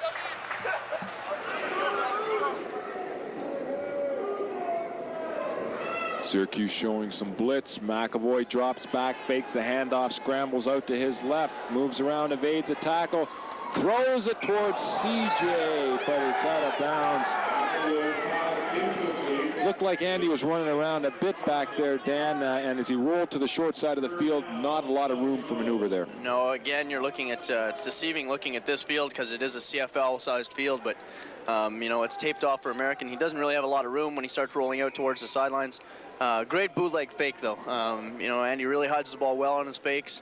Didn't really have much to do there. There wasn't really anything. He could have just thrown it into the stands for all that. Tim Saunders now working at center for the Bootleggers. Sheeran in the backfield with Domri Robertson. Chris Johnson split to the left. Looks like Jamie Straw out to the right. McAvoy, quick three-step drop, throws to CJ. Nice pattern. Johnson has a first down. There you saw on that pattern with CJ lined up wide and Sheeran releasing from the backfield. They created a seam. You had the inside halfback and the outside linebacker trying to freeze on Sheeran and the corner having to look after CJ, and he just ran right in between them on a 45-degree angle, caught that ball and made himself 5 or 6 extra yards on the carry. Nice drop that time by Andy McAvoy, too. Quick 3 steps and then fired the ball. Exactly. Yeah, McAvoy's been around for a long time. I mean, as a university quarterback and now with the Bootleggers, he's a confident guy, and he stands in there and you know, takes his licks when he has to, but he's a good quarterback. Bootleggers up in an eye. Domri Robertson as the fullback. Sheeran splits out. McAvoy keeps it, looks to run up the middle on a bit of a keeper, and he's going to end up with about a 2-yard gain. Looked like it might be a little more. That was a really strange play. We had Upton on a stunt on the offensive line, and it looked like maybe Sheeran was supposed to take it up through the center between the center and the guard, but McAvoy kept it that time and started scrambling around. It was kind of a strange play.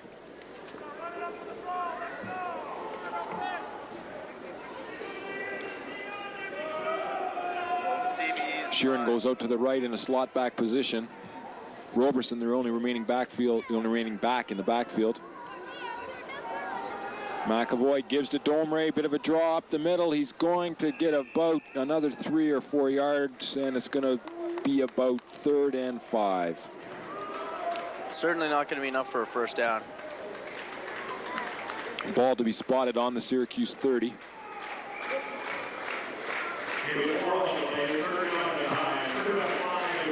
We've got some of the fans starting to get involved here. And maybe Bootleggers can put it in the end zone here and regain that same momentum that they had in the first half when they were really charging down the field and kept the ball for a long time. Well, we haven't had an attendance figure yet for the game, but certainly a good crowd on hand today to see the Bootleggers play. McAvoy takes another short drop, throws it out in behind the receiver. That was number 83, Danny Massey, almost picked off that time by the Express. Massey just did a quick hitter. He released from his tight end position. He threw a quick block and then released out to the flats, and a pretty poor throw by McAvoy, though. It was right in the feet and behind the receiver. I think Andy realized it was a bad throw. He kind of shook hands with Massey as he came back to the huddle and said, "Sorry, pal." 4th and 5. Looks like the Bootleggers are going to go for it again. This worked once in the first half. However, the drive was halted by penalties. Bootleggers come up in an I formation. Sheeran as the tailback, Robertson as the fullback. Some misdirection. Mike Sheeran has it now, cuts back against the seam. What a run. Nice play. Mike's outside. He's going to go all the way. Touchdown, Bootleggers. Mike Sheeran. Just a great effort by Mike Sheeran. Super blocking inside by everyone. Domri Robertson threw a great block up the middle, and Sheeran just did the rest of the work by himself. A 30-yard run by Mike Sheeran. What a play. I was questioning Coach Marshall's call there at 4th down. He's in field goal range. Why not let Alan Willard try a field goal? But after you've seen that play, I no longer have anything to say. Of course, that's why we're up in the booth and we're not down on the sidelines coaching for the Bootleggers. That's exactly it. Jamie Straw to put the ball down for Willard. Willard steps in, puts it through. The Bootleggers lead 21-0. A very impressive drive that time by the Bootleggers, Dan. Excellent drive. They got good position. Here we go on the replay. Here's Sheeran, gets right up through the middle. Good block right there by the O-line. Gets outside, he does the rest of the work. There you see CJ throwing a block, and he gets pulled down just going into the end zone. Good work by Mike Sheeran. Not only did Mike show good speed, I mean, as he went through the line, but he showed the ability to change direction and change gears, as you mentioned earlier in the game, Dan. And then as he got into the secondary there, he made a nice move out to the left and ran that in for the touchdown. There you see Mike there getting congratulated by his teammates. See, we talked about it earlier with Mike changing gears and things, but again, we also talked about his vision, and he sees the field very well.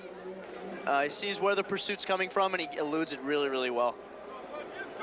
And definitely in the past few games, Mike Sheeran has been the missing element in the bootlegger attempt to have a ground game. No, it's very true. I mean, we saw the game against Brooklyn. We had two fullbacks playing in the backfield. I mean, they block great, but you have to be able to do something with the ball, too.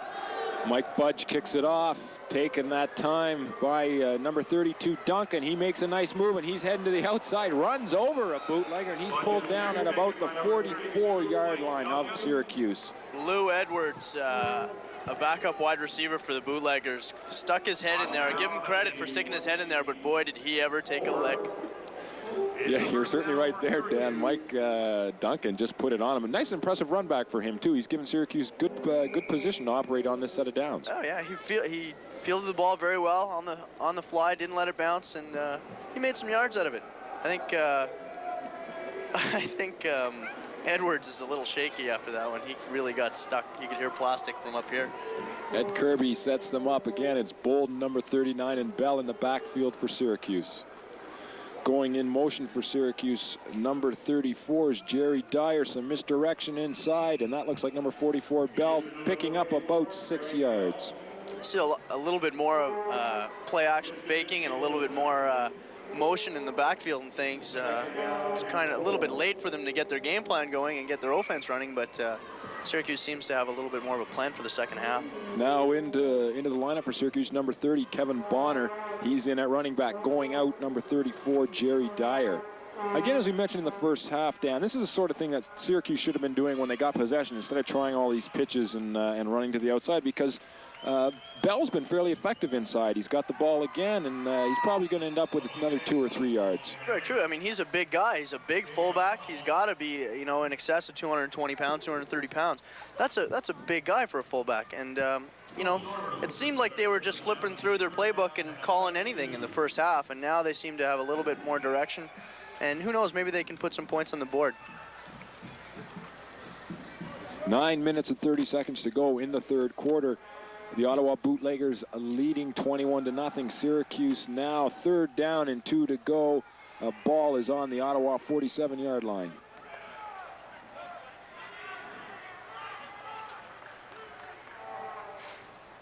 Dyer again in motion, comes in behind the quarterback, still moving to the right. Handoff inside to Bolden. It's loose, and it looks like the Bootleggers have got it.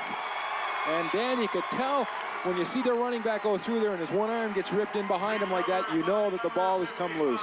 Shane Ireland, number 91 for the Bootleggers, read that all the way, stuck his hand out, and he was intending on making the tackle, but ended up stripping the ball cleanly. And then you've got a mad dash for it and the big pile up for the ball. Bootleggers take over. Ball on their own 46-yard line. And hopefully Andy McAvoy can drive him back down the field again. This might just kill Syracuse. They started to put together a little bit of a drive, a good kickoff return, and then now they turn it over. And if McAvoy marches down and Bootleggers score here, this might be it.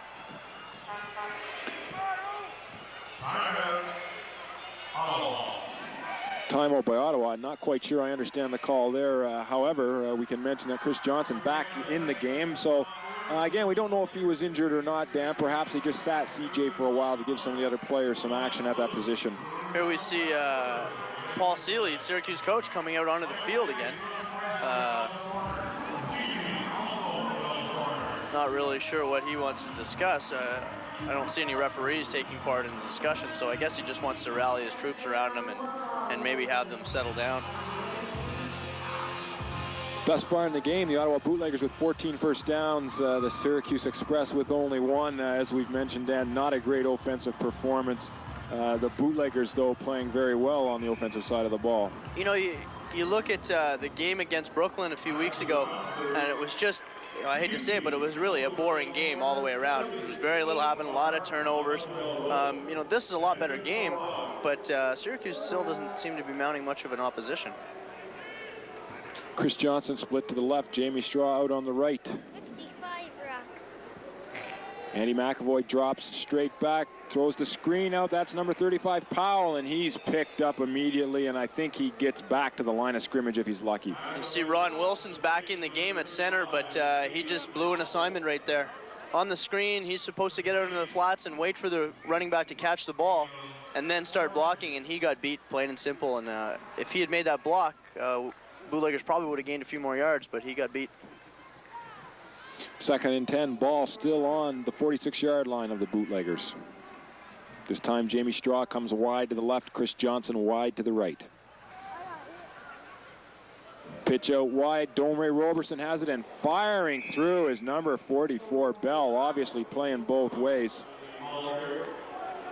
At that time, he just read that play all the way. I think he lined up at middle linebacker and read it all the way and followed Roberson and just strung him out and took him down for a loss, actually. Looks to be about 3rd and 12. What we would consider to be an obvious passing down. However, Coach Greg Marshall seems to have gone a bit against the conventional wisdom thus far in the game at times, Dan, where he's run on 4th down, tried some long passes, and who knows now what the Bootleggers are going to do. Maybe Greg's experimenting a bit. It's hard to say with this, you know, a 21-point lead. You can afford to do a few things. Looks like a reverse coming around to Straw. Nice fake by Andy McAvoy. Straw's in the loose. He's got to get a block from CJ. Jamie's still going. He's hauled down at about the 15-yard line. We have flags down back in the Ottawa backfield. A member of the Express is down on the field, obviously injured. I think this one's coming back. It's going to come back, Kevin. Massey, tight end for the Bootleggers, threw a crackback block where he releases and he waits for all of pursuit to come at him. And he just got his helmet in behind the player and really took him down as a clip. It's really unfortunate. A great play, great reverse. Straw saw the opening, and it's too bad a penalty like that has to bring that all the way back. Down on the play, I believe it's number 76 for the Syracuse Express, Rob White. We've got a replay coming up. We can see maybe that block. And here we go. Here's the pitch. Good handoff on the reverse, and you'll see the tight end right here throw the block right behind him. Gets a helmet square in the back, and that gets it called back. Unfortunate, because it was a very good play, Dan. Andy McAvoy with some good ball faking motion himself, and they had strung the Syracuse defense out quite a bit, and Jamie got the blocks when he squirted through the hole, and they've called back a long gain on this one. See, that's Danny Massey's job there, is to make it look like he's running a pattern, and then he's got to come back and make a block. Unfortunately, he just couldn't get his helmet out in front of that player and ended up hitting him square in the back. There we see part of the crowd out here for today's game. As we mentioned earlier, good crowd on hand. We still don't have an attendance figure yet, but as we've heard here in the stadium, Bootlegger football still alive and well. I think the goal, we were looking for 4,000 people. I don't think we're that far away from it.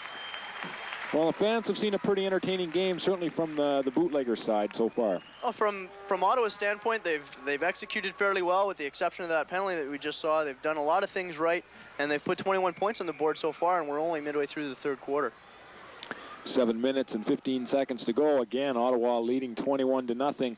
They're going to be operating 3rd and a whole bunch here. Looks like about 3rd and 25 or more, and they've got a long way to go on this one. Yeah, this is where they really have to. They're really going to have to throw the ball. Hope that they can gain some yards. They may be turning this one over, I'm afraid. McAvoy back, takes the ball from his own 30, airs it out over the middle, hits Straw. Jamie was sliding down the pass just slightly behind him. Dan, looked like it might have hit him on the shoulder pad. That's too bad. There's been he's dropped 2 balls today that were very much needed receptions, and then he made one spectacular catch, and he ended up having it called back because of a penalty. You don't see Jamie Straw drop the ball very often, but it's too bad. There's another indication where he had to slide to make the catch, and it's really taking a lot away from the offense when Straw can't keep running when he has the ball. Mark Titley back to punt from his own 15, only his 2nd punt of the game, gets a low half spiral away, and it's going to bounce out of bounds at about the Syracuse 27-yard line. Not bad. He couldn't get it to turn over for him, but good pursuit that time. He had Big Mo Lepage following up, and there wouldn't have been a run back anyway. Syracuse will take the ball then from their own 27-yard line. Not bad operating position to start from for them. They're certainly not in the shadow of their own goalposts. No, not at all. And they haven't really been hemmed in most of the game. They just they haven't been able to put together a drive of 2 or 3 first downs in a row. They only have 1 first down in the game. Okay.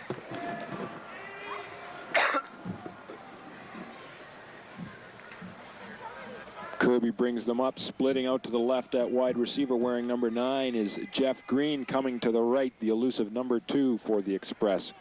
Bolden and Bell still in their backfield.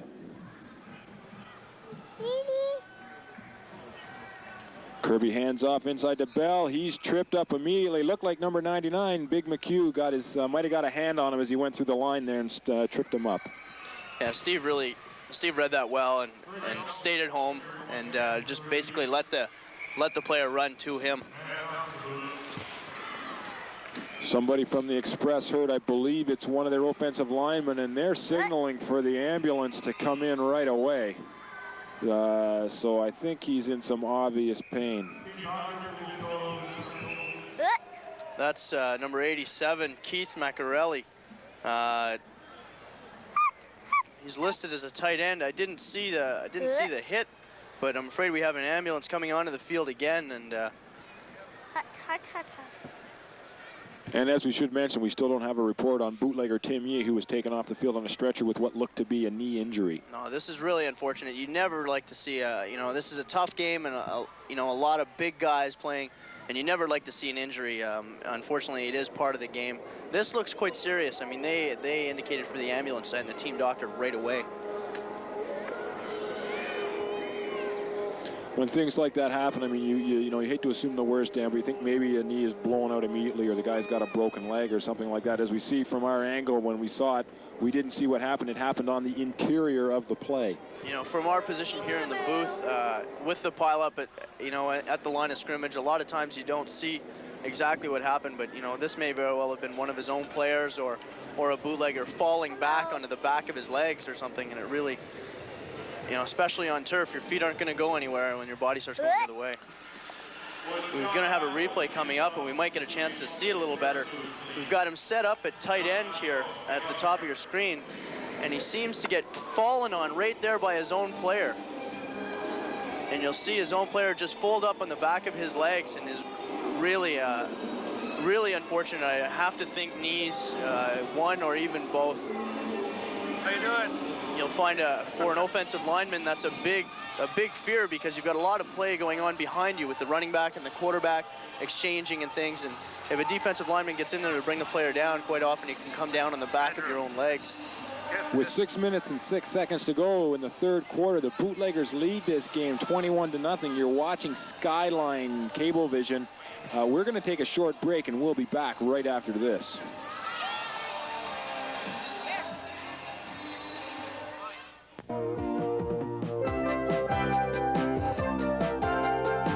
You're watching Skyline Cable 22, a programming service of Skyline Cablevision Limited. Vous regardez Skyline Câble 22, un service de programmation de Skyline Cablevision Limited. Welcome back. As we can see here at the stadium, the score 21-0 for the Bootleggers. They are just getting number 87 from the Syracuse Express, Keith Macarelli, loaded into the ambulance. Dan, we saw the replay as to what happened. We don't know exactly, but we could see on the stretcher that Macarelli had both his legs fastened together, obviously to prevent any kind of motion or movement. Well, as I say, when we first saw the replay of the injury, a player coming down on the back of his legs, he may very well have injured both of his knees. As a football player, you always dread knee injuries and things, and this one, I mean, this may be both. It's really unfortunate. Yeah, we can see the replay again. You'll see the ball carrier here, and he'll come down and he'll get tripped up right here, and as he falls, he comes right down onto the back of his own player's legs, and you'll watch how he just folds right there, and down he goes. That's Keith Macarelli, number 87. Really unfortunate. May have a broken leg. We may have some serious knee damage.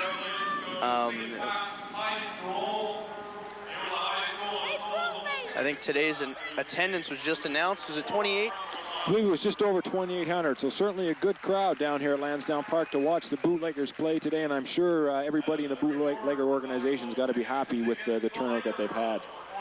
That's good to see, you know, with the problems that the Bootleggers had this past week and things, and, you know, a long weekend on a Sunday afternoon, and it's pretty nice weather, so everybody came out, so you're close to 3,000 fans out for a game like this, and it's good to see, especially with the Bootleggers up 21-0. Again, the ambulance just over on the other side of the field. I don't know what's going on there, if they're perhaps loading another Syracuse player in there. Looked like I thought I saw number 26 there, or 76, Rob White.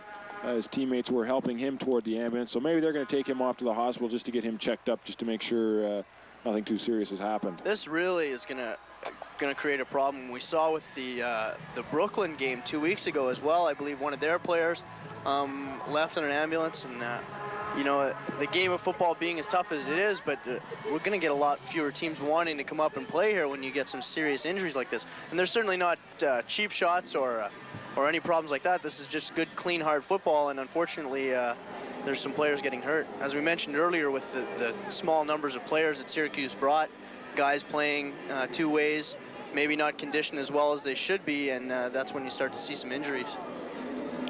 Of course, now Syracuse getting ready to go on offense, operating at second down with 9 yards to go, ball on their 28-yard line.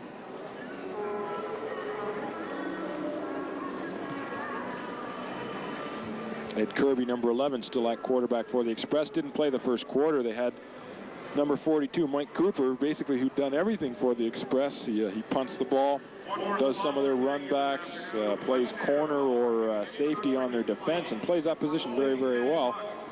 Kirby was on the bench, came in the second quarter. Hasn't looked too bad. No, he's played all right. He seems to be a little bit more of an orthodox quarterback as opposed to Cooper was when he was in there. Bolden and Bell still set in the backfield. Bootleggers showing some blitz. Ireland and Morris come up, dropping back as Kirby airs it out. It's under. Nice play that time by number 37 for the Bootleggers, making the adjustment, almost coming up with the interception. That's the free safety, John Lamont. He read that really well. Just drop back, straight back, reading the quarterback's eyes. Chris Morosky had the wide receiver covered, and Lamont just read the play and went to the ball. That's what a free safety has to do.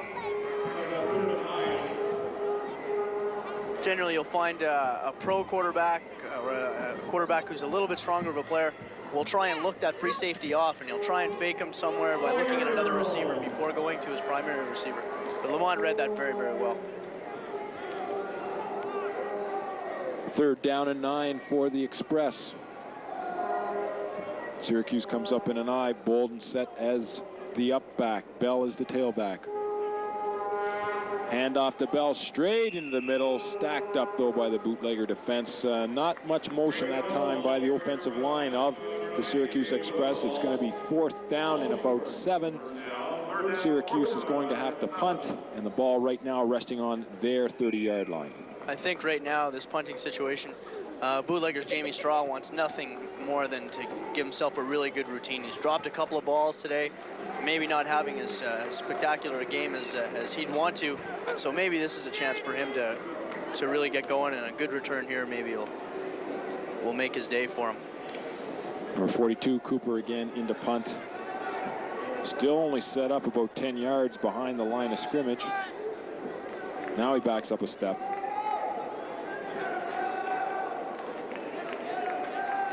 Almost blocked that time by the Bootleggers. And the ball takes a good Syracuse bounce, rolling down to about the 14-yard line of the Ottawa Bootleggers. No return that time for Jamie Straw. Very, very close to being blocked. You had Morris Lepage up in there. You had number 94 for the Bootleggers, who we just don't happen to have on our program. And also you had Tom Massey in there as well. Very close to being blocked. They almost got a hand on that, and that would have really put Syracuse in a hole.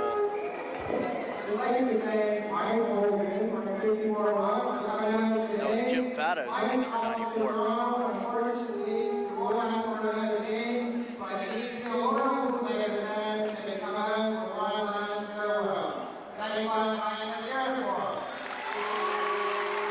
course, the hand there from the crowd for Mike Hogan, the PA announcer here at Lansdowne Park. Currently at 54 Rock. Mike's on his way to work in Toronto, and this is going to be his last game doing the PA announcing for the Bootleggers. It's good to have Mike in the booth, too. He puts a little bit of fun into it and gets into the game and helps the fans get into the game as well. 3 minutes and 9 seconds to go in the third quarter here at Lansdowne Park. Ottawa still leading 21-0. First down for the Bootleggers. Ball on their own 15-yard line. There's a pretty somber mood on the Syracuse bench right now. They've lost 2 players to injury. Really losing. I think we've got a replay coming up here on the punt. You'll notice, remember, he's only about 10 yards back from the line of scrimmage, and you'll see Fata come up here and get his hands just in front of the ball, and that's how much he misses it by. I think it went through his arms, actually. Almost a block punt. That would have put Syracuse in a huge hole. Certainly an excellent rush that time by number 94, Fata. And again, Ottawa demonstrating that they play all facets of the game extremely well. McAvoy still at quarterback. Nobody in the backfield. They've got 4 receivers set up. And he drops straight back. It's a quarterback keeper up the middle. Comes out. Nice run that time. Gets up to about the 22-yard line. And he's not really known as a speedster, but he got up through that hole really well. That pretty much looked like a design play. They put 4 receivers out there, make it look like big pass. You have guys drop off into bigger cushions, and then off he goes. Second down, about 3 yards to go for the Bootleggers. McAvoy brings them up again. This time they have number 34 in the backfield for them, Neil Hunt. And the ball's handed off to Sheeran, who makes another nice gain, and it looks like Mike's picked up a first down. Well, as we said earlier, you know, with the second half, Bootleggers up, everybody's pretty much going to get a chance to play today. So maybe Hunt's in there for Roberson, Neil coming in at fullback, and I would have to say Sharon will probably come out later on. Why risk having him in there?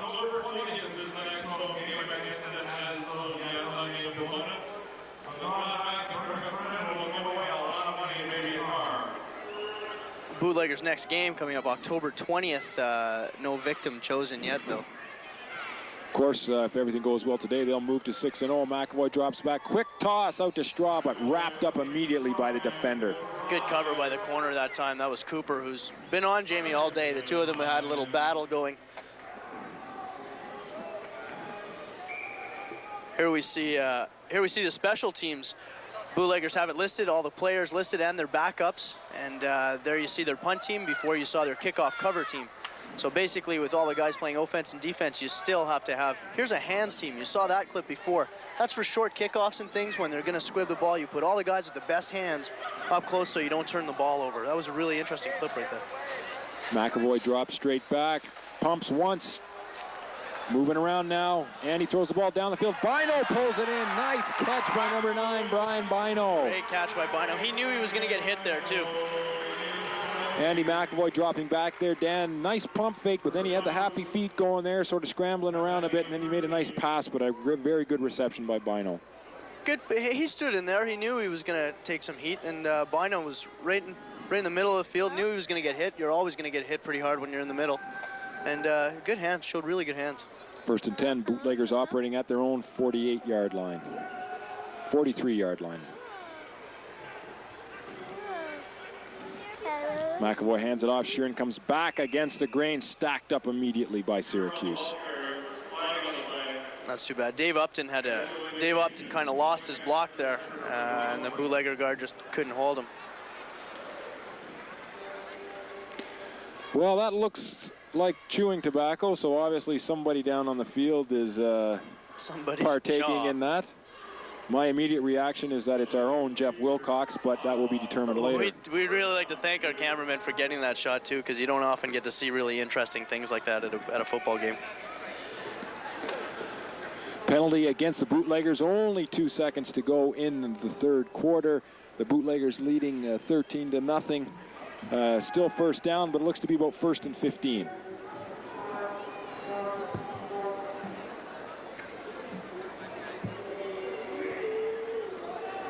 Chris Johnson not in the game. A balanced formation here. McAvoy fakes the handoff to Sheeran. Andy's rolling out to his right, looks for somebody open, lobs the ball down the field for Jamie. Had to turn the wrong way. And the pass went behind him, and Cooper, number 42, saying, what about perhaps some offensive interference here? And it looked like Jamie may have wrapped him up a bit early. See, there, when the ball's in the air like that, it's just as much the defensive back's ball as it is the receiver's ball. And you saw Straw try it in reverse field and run back towards the ball, but couldn't get there because Cooper was already in his road. Now, normally the quarter would be over as we have no time left on the clock. However, we have a penalty call against Syracuse that is going to give the Bootleggers a first down. And if I'm not mistaken, Dan, no, they are not going to run off another play. I thought they would try to. So at the end of the third quarter, the score is 21-0. You're watching Ottawa Bootlegger football on Skyline Cablevision. And of course, here we are. It's the third quarter stretch. And we're going to have Ottawa Bootlegger head lady Pearl up to sing her song.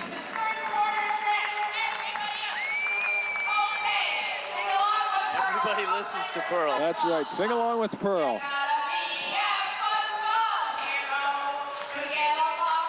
This is a feature the Bootleggers take a lot of pride in, and actually we take a lot of pride in bringing it to you as well.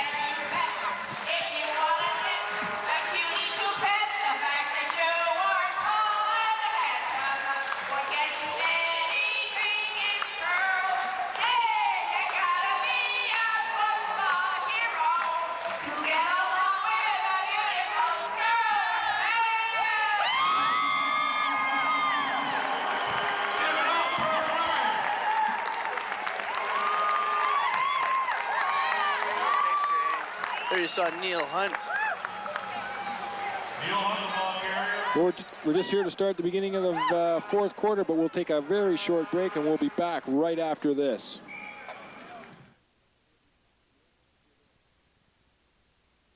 The ball currently on an offensive drive. They are now at about the Syracuse 37-yard line.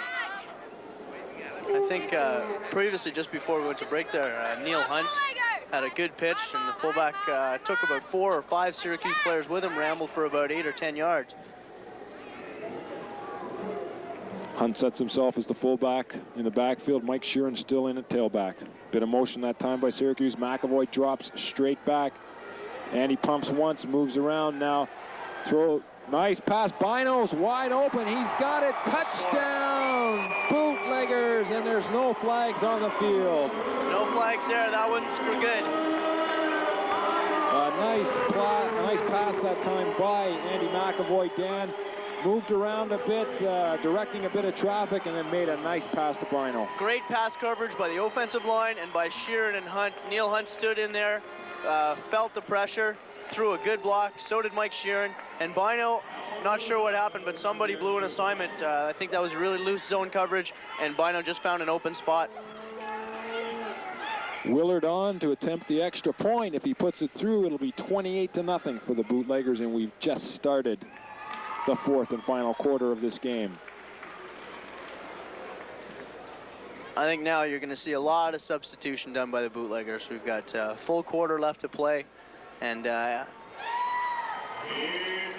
a lot of guys who want to get some playing time in. The special teams will probably stay pretty much the same because that's a pretty solid unit, and there's a lot of execution to be done. But I think on offense and defense, you'll see a lot of new faces, and it's good to see them getting a chance to play.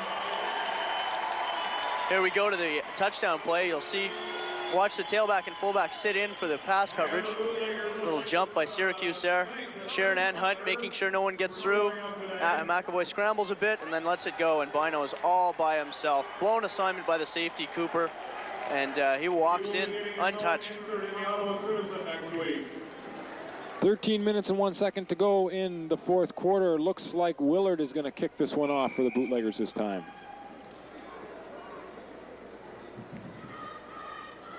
Good play that time for Brian Bino, because a lot of times during the game he doesn't see that much action with the offensive team. No, exactly. Bino's a good special teams player, and it's good to see him with the offensive team getting some reps in, and I mean, he picked up 6 points for himself.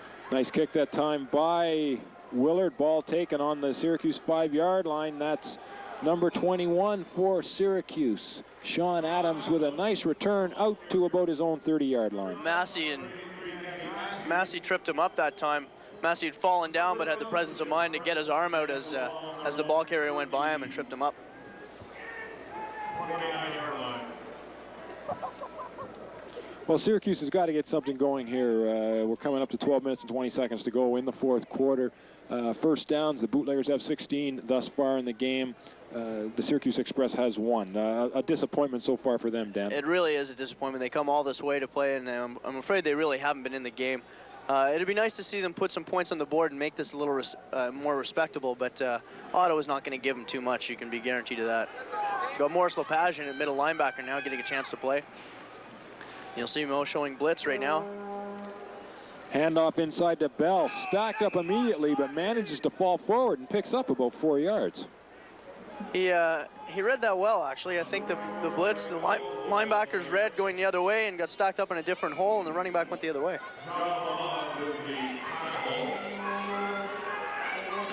Looks to be a lot of substitutions up front for the Bootleggers on their defensive line too, Dan. As we said, the chance for some of these other players to get into the game. Oh, of course. I mean, you know, there's no reason risking your starters getting hurt now. You saw one of the Syracuse players get seriously injured, Macarelli. You don't want that to happen to a Bootlegger player. They've got another game coming up on the 20th, and they want to keep their perfect record going. Kirby throws it out, almost picked off that time. Certainly that pass nowhere near the receiver. No, great coverage by Chris Morosky that time. He had him covered all the way. The pass was certainly nowhere near it.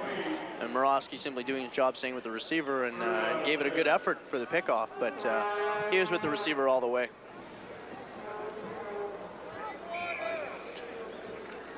Third down and 6 for the Syracuse Express. Ball on their own 33-yard line.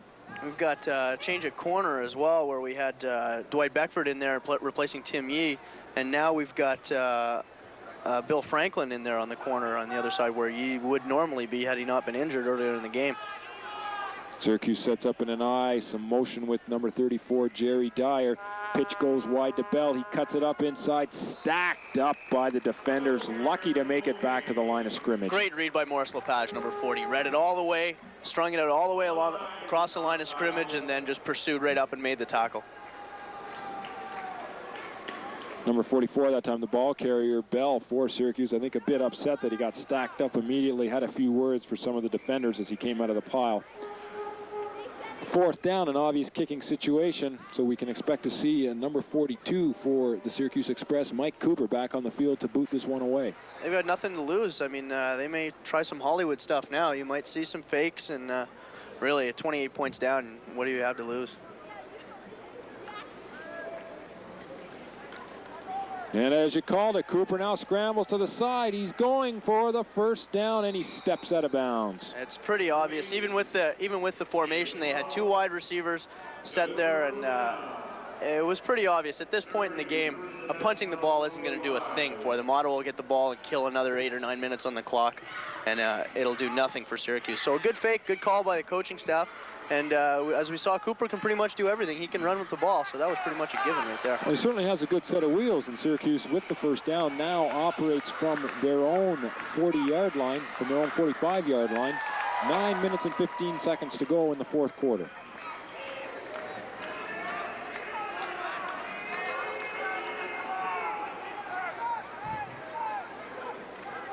Kirby hands inside to Bell. He rumbles forward and picks up 5.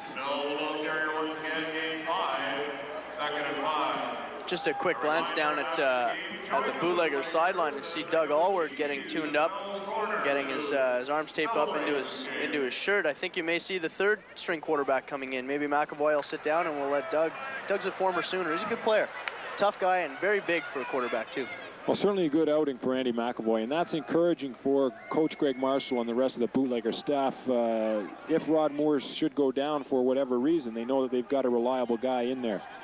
That's very true, and you get a chance for all the players to play today. 3 quarterbacks get a lot of reps in, and you know, it does nothing but help. Game situation's a lot different than practice. That time again, taking it for the Syracuse Express, number 44, Greg Bell. A fine run, a pickup of about 11 yards and a first down for Syracuse. There you go. They've got 3 now.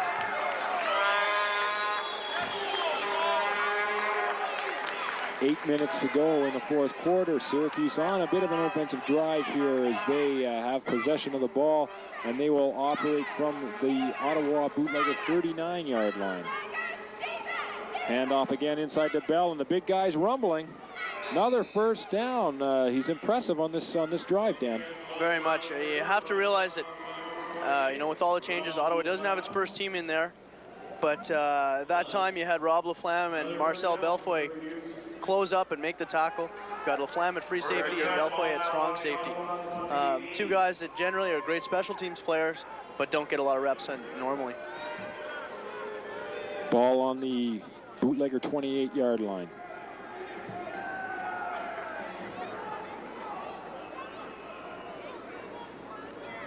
Kirby calling the signals. Syracuse again in an I formation. Bolden at fullback. Greg Bell is the tailback. Fake handoff. Kirby puts up a wounded duck. Batted away that time by number 28 for the Ottawa Bootleggers, Rob Laflamme. That was a wounded duck. It really was. There we see on the screen, I believe that's the defensive backfield coordinator for the Bootleggers, sending in the signals of what he wants done. That's Ian Hoyt, defensive coordinator. He's got, I believe, Rob Laflamme calling the signals in there as well. So it's good to have a couple of guys. Of course, you need a couple of guys who know to call the signals with the defensive scheme. Wounded duck that last time on that pass from Kirby.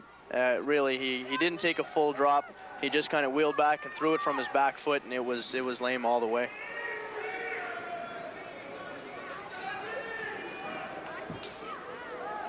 Kirby on a quick pitch. Read very nicely by number 96 for the Ottawa Bootleggers, and that's Andy Waterman.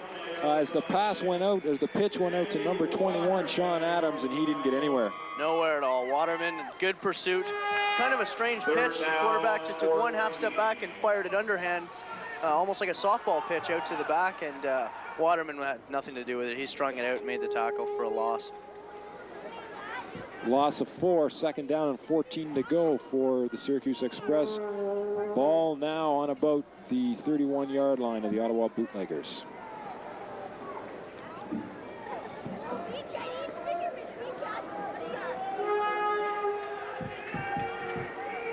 Adams set as the lone setback in the offensive backfield for the Express.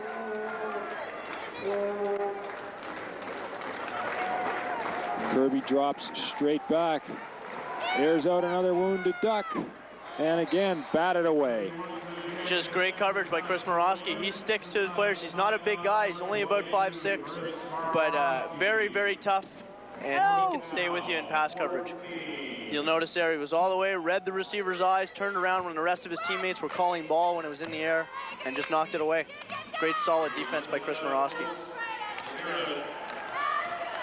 4th and 14, the last time in a kicking situation. Syracuse faked the punt.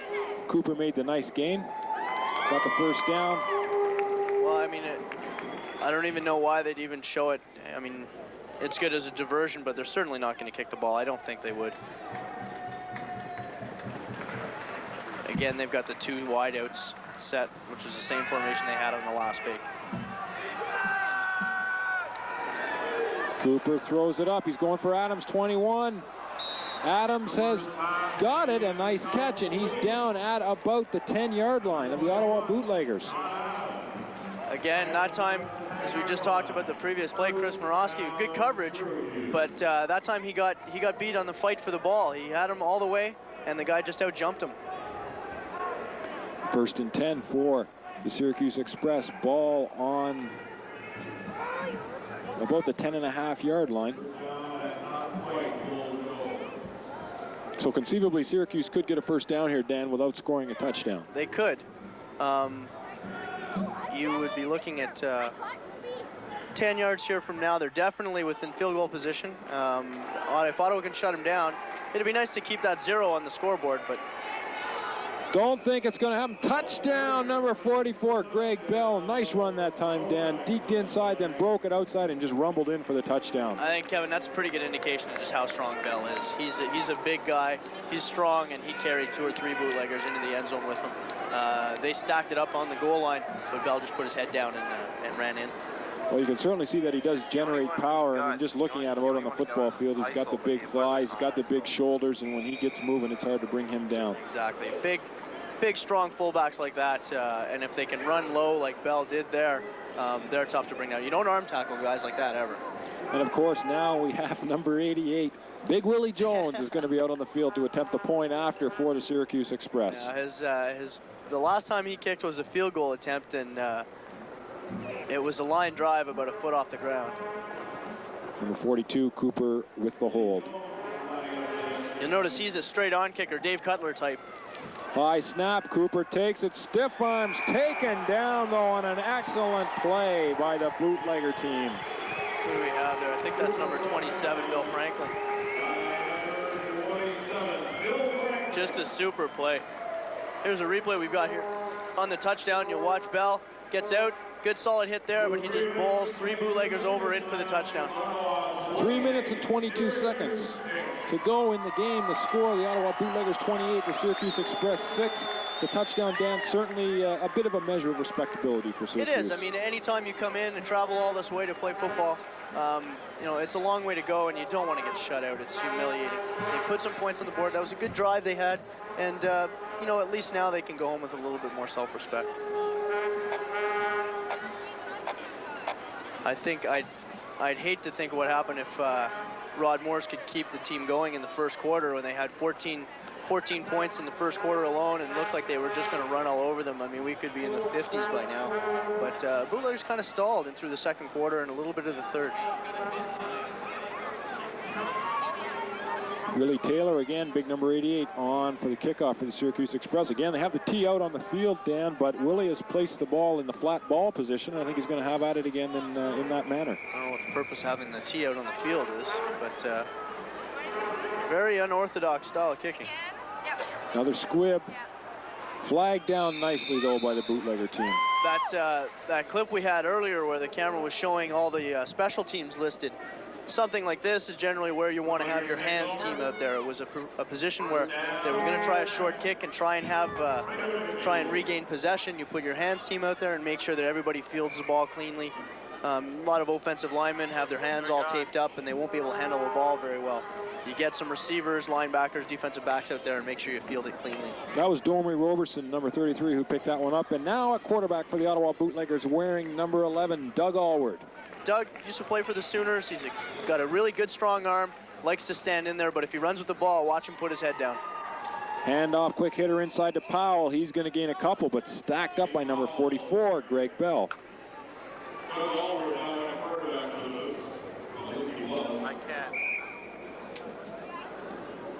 Now we come out, we see number 18 come in. That's Mark Tracy, I believe.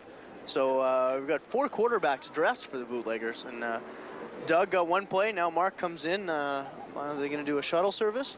Could be, maybe.